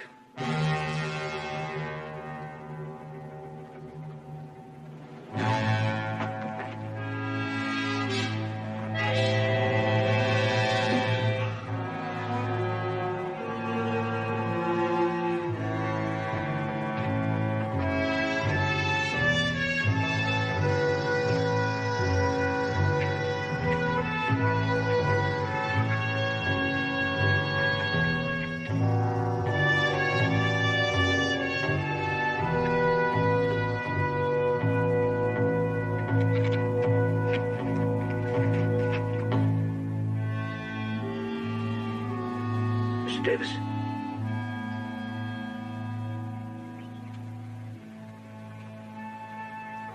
Mr. Davis.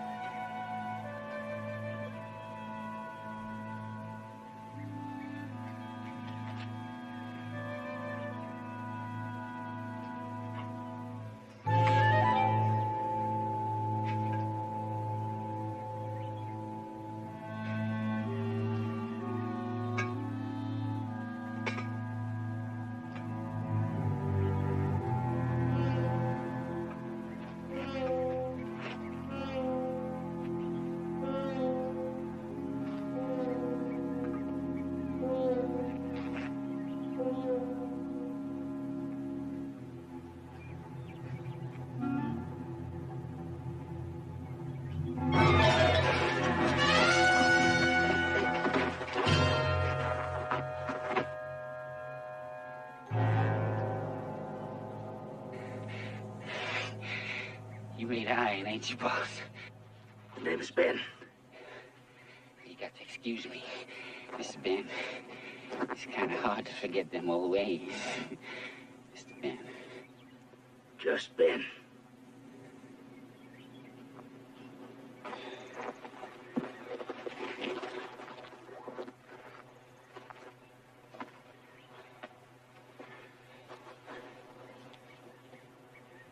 It's gonna take more than that, though, to get you a drink of water.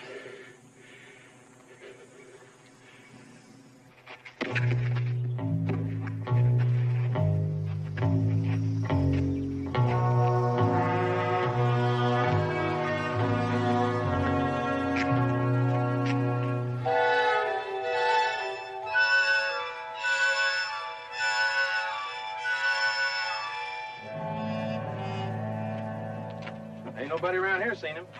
Sheriff wired from Blainsville. They didn't get him either. He must have gone south then, like Mr. Cartwright said. Yes, sir. Cut around us and headed back for Wells Junction. Sheriff's already started backtracking. We're going to join him? No, we'll go on back to Verdon. Maybe Ben and Joe caught up with him. They may be all the way to Tonopah. Well, then we'll just have to go on back to Wells Junction. It's right on the way. Well, how are we going to know? They don't have a telegraph in Tonopah. That's right.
You're in pretty bad shape.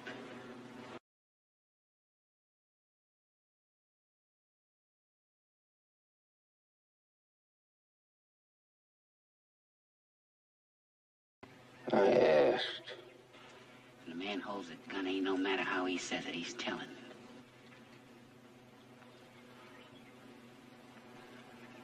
Your gun getting heavy?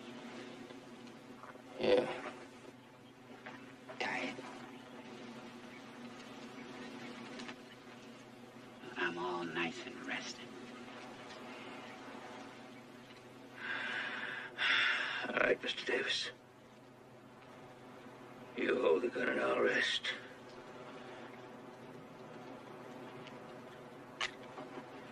You must have a lot of faith in me. No. You'd have got the gun sooner or later.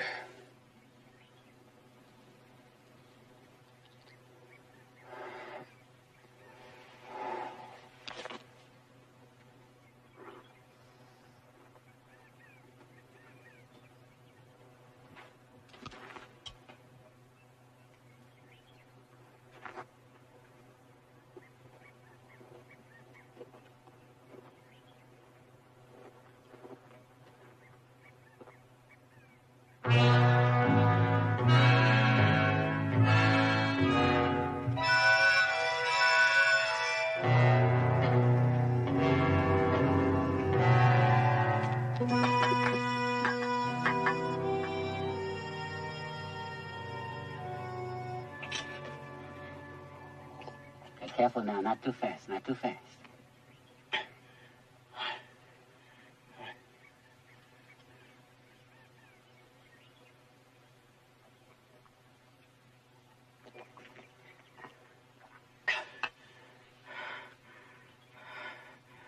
Thank you, Mr. Davis. Tell you what, I won't call you Mr. Ben if you don't call me Mr. Davis.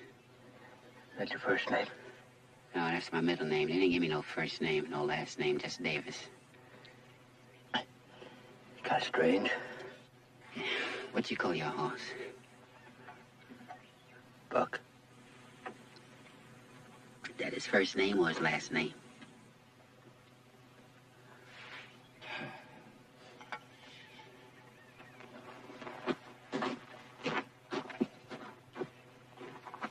Now, this is gonna need doctoring.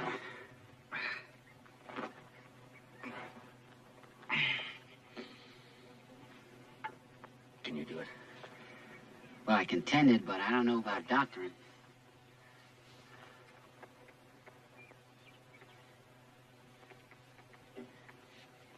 Appreciate anything you can do. Think Joe's going to make it to win? With 2 canteens? Yeah, he'll be tired, but he'll make it. By midnight, and somebody'll be here in the morning. That's when I'm needing you. Trade you in for a horse, some water, and a head start. Suppose he won't trade. Again, you ain't gonna need no doctor.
How you feel? Oh. About the same. You hungry? Yeah. Oh, feels good. Yeah, gotta keep you strong.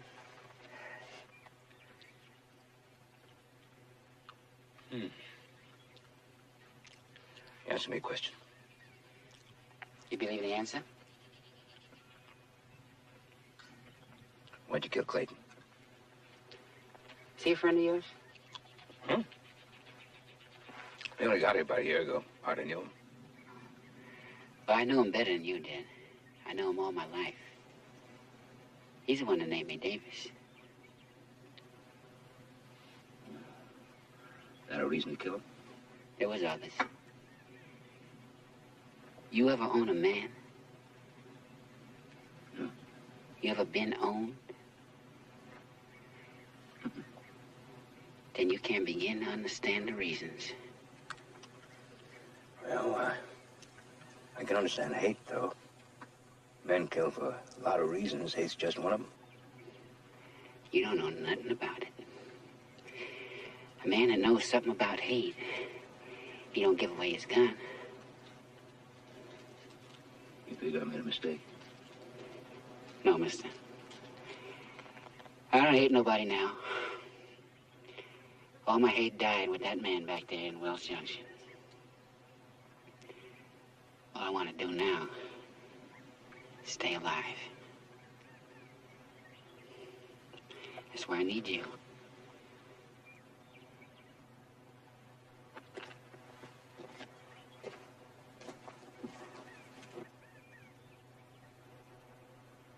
You still haven't answered my question. Why'd you kill him?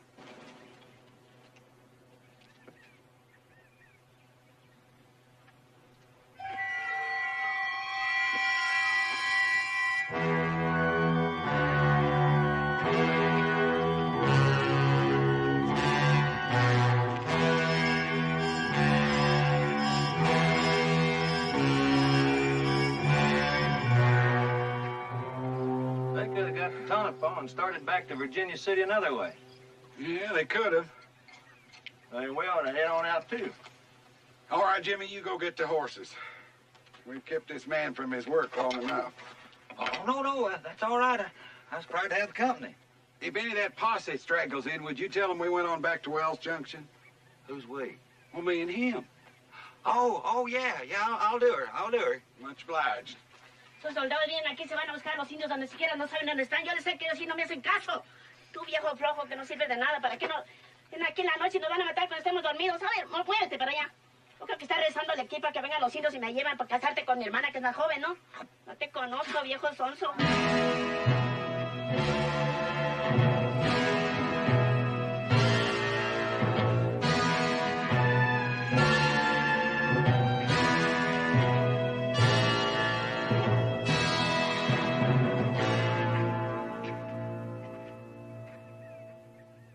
Beginning of festa.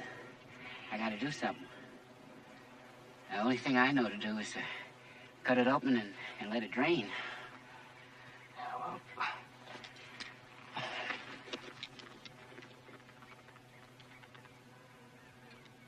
You had that knife all this time?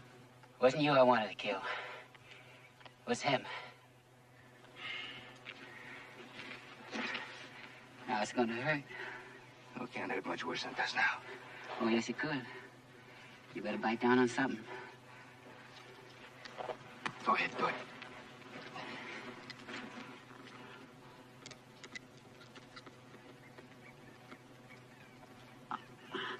Easy.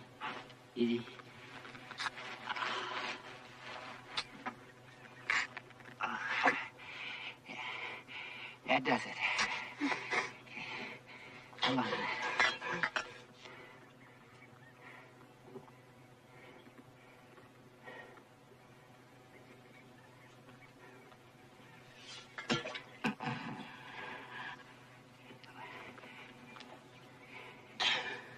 You all right?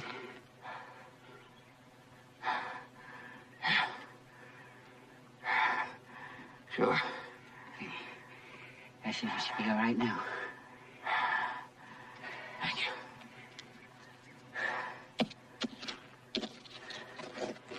You know, I wanted to kill that man for a long time. I began making this knife to do it with 10 years ago, right after Cali.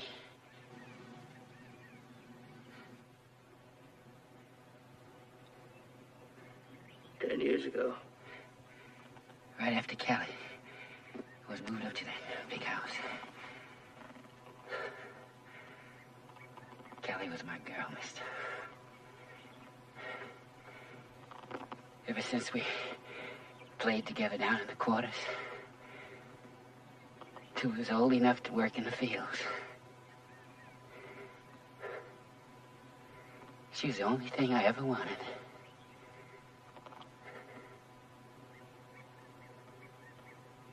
And Esau moved up to the big house so he could have her there whenever he wanted her. Never will forget that day.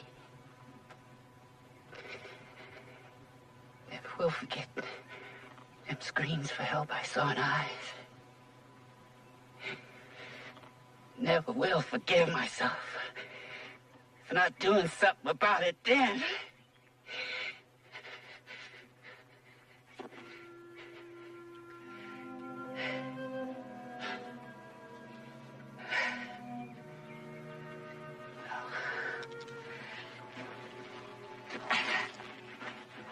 Needing this no more.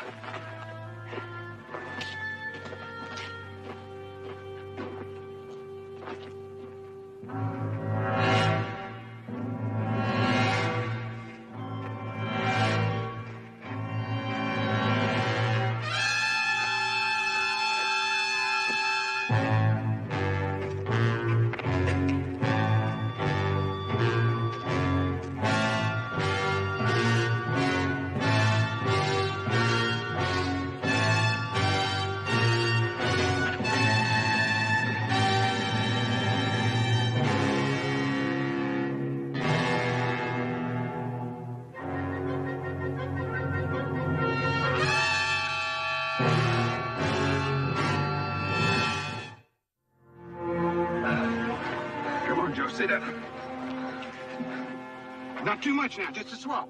You can have some more in a few minutes. You all right? Yeah, I am now. Boy's back at the water hole. He's been shot. Can you ride? Yeah.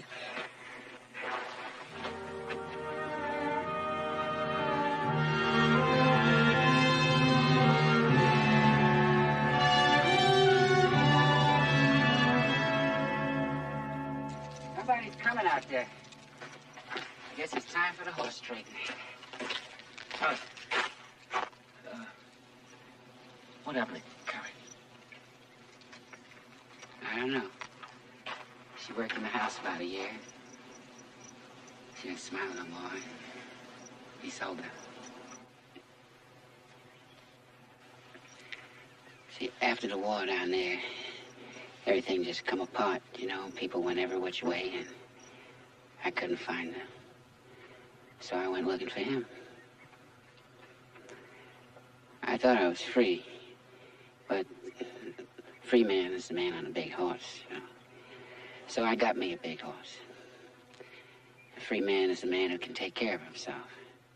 So I learned how to use a gun. A free man is a man who can read and write, so I taught myself to read and write. I still wasn't free. All I was a man with a gun, riding a big horse, reading the signs along the way, telling me I was getting closer and closer to Wells Junction. But for a minute there, back in that saloon, I was free. Just after you killed him? No, just before, when I walked into that saloon with the looking all done, there he was sitting right in front of me. But he wasn't the man I was looking for. The man I was looking for was big and strong, with a voice like a cannon, with the power of life and death over everybody. All I saw there was this ordinary, everyday-looking man, just blinking up at me through them glasses, with no more power for me. And I felt sorry for him. I didn't want to kill him. But then I saw his gun coming up, and I had to do something. Well, you killed him in self-defense. That's what I told you. Well, there must have been witnesses. Yeah, the other man at the table, he saw Clayton draw first. And why'd you run? Why did you chase me? Man is killed. You have to answer for it one way or another.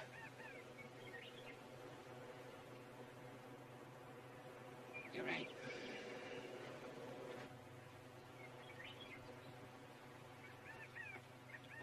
Well, I have come a long way, and I am getting tired.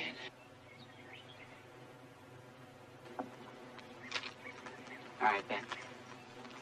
You hold a gun, and I'll get some air.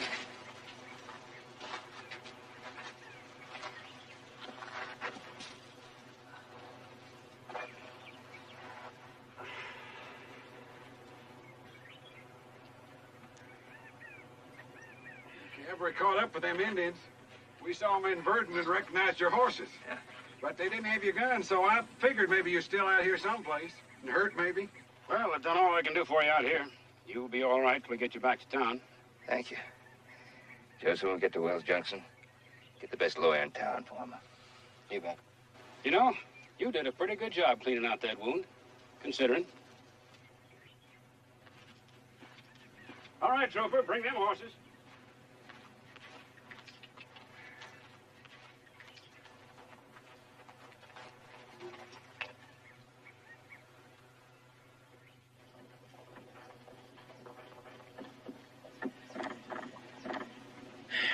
Dusty, get in there and see what's going on. Well, Joe will be out as soon as it's over, man. I just want to know why it's taking such a long time. Oh, it's not taking such a long time. I just went Dusty, to look. it seems like a long time. All right, if it'll make you feel any easier, I'll go have another peek.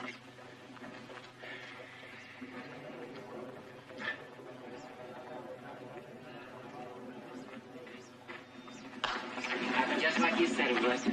Oh, yeah? The man at the table, the other man at the table, he admitted that Clayton drew first. And they dismissed it. That's right. See, sometimes it comes out right. Yeah. Sometimes it happens right. What now? I don't know. Any ideas? What you want to do? Or where you want to go? Well, I ain't never been there yet. But I'll know it when I see it. Yeah. I hope you find it. Thanks. Thanks. Davis. So long. So long, man.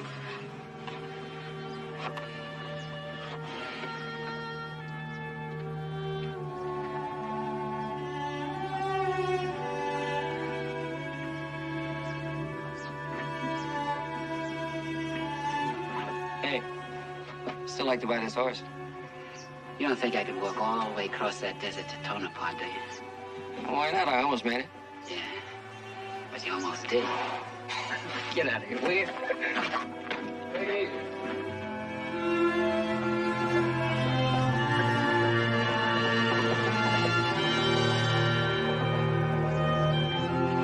Hey, Buck.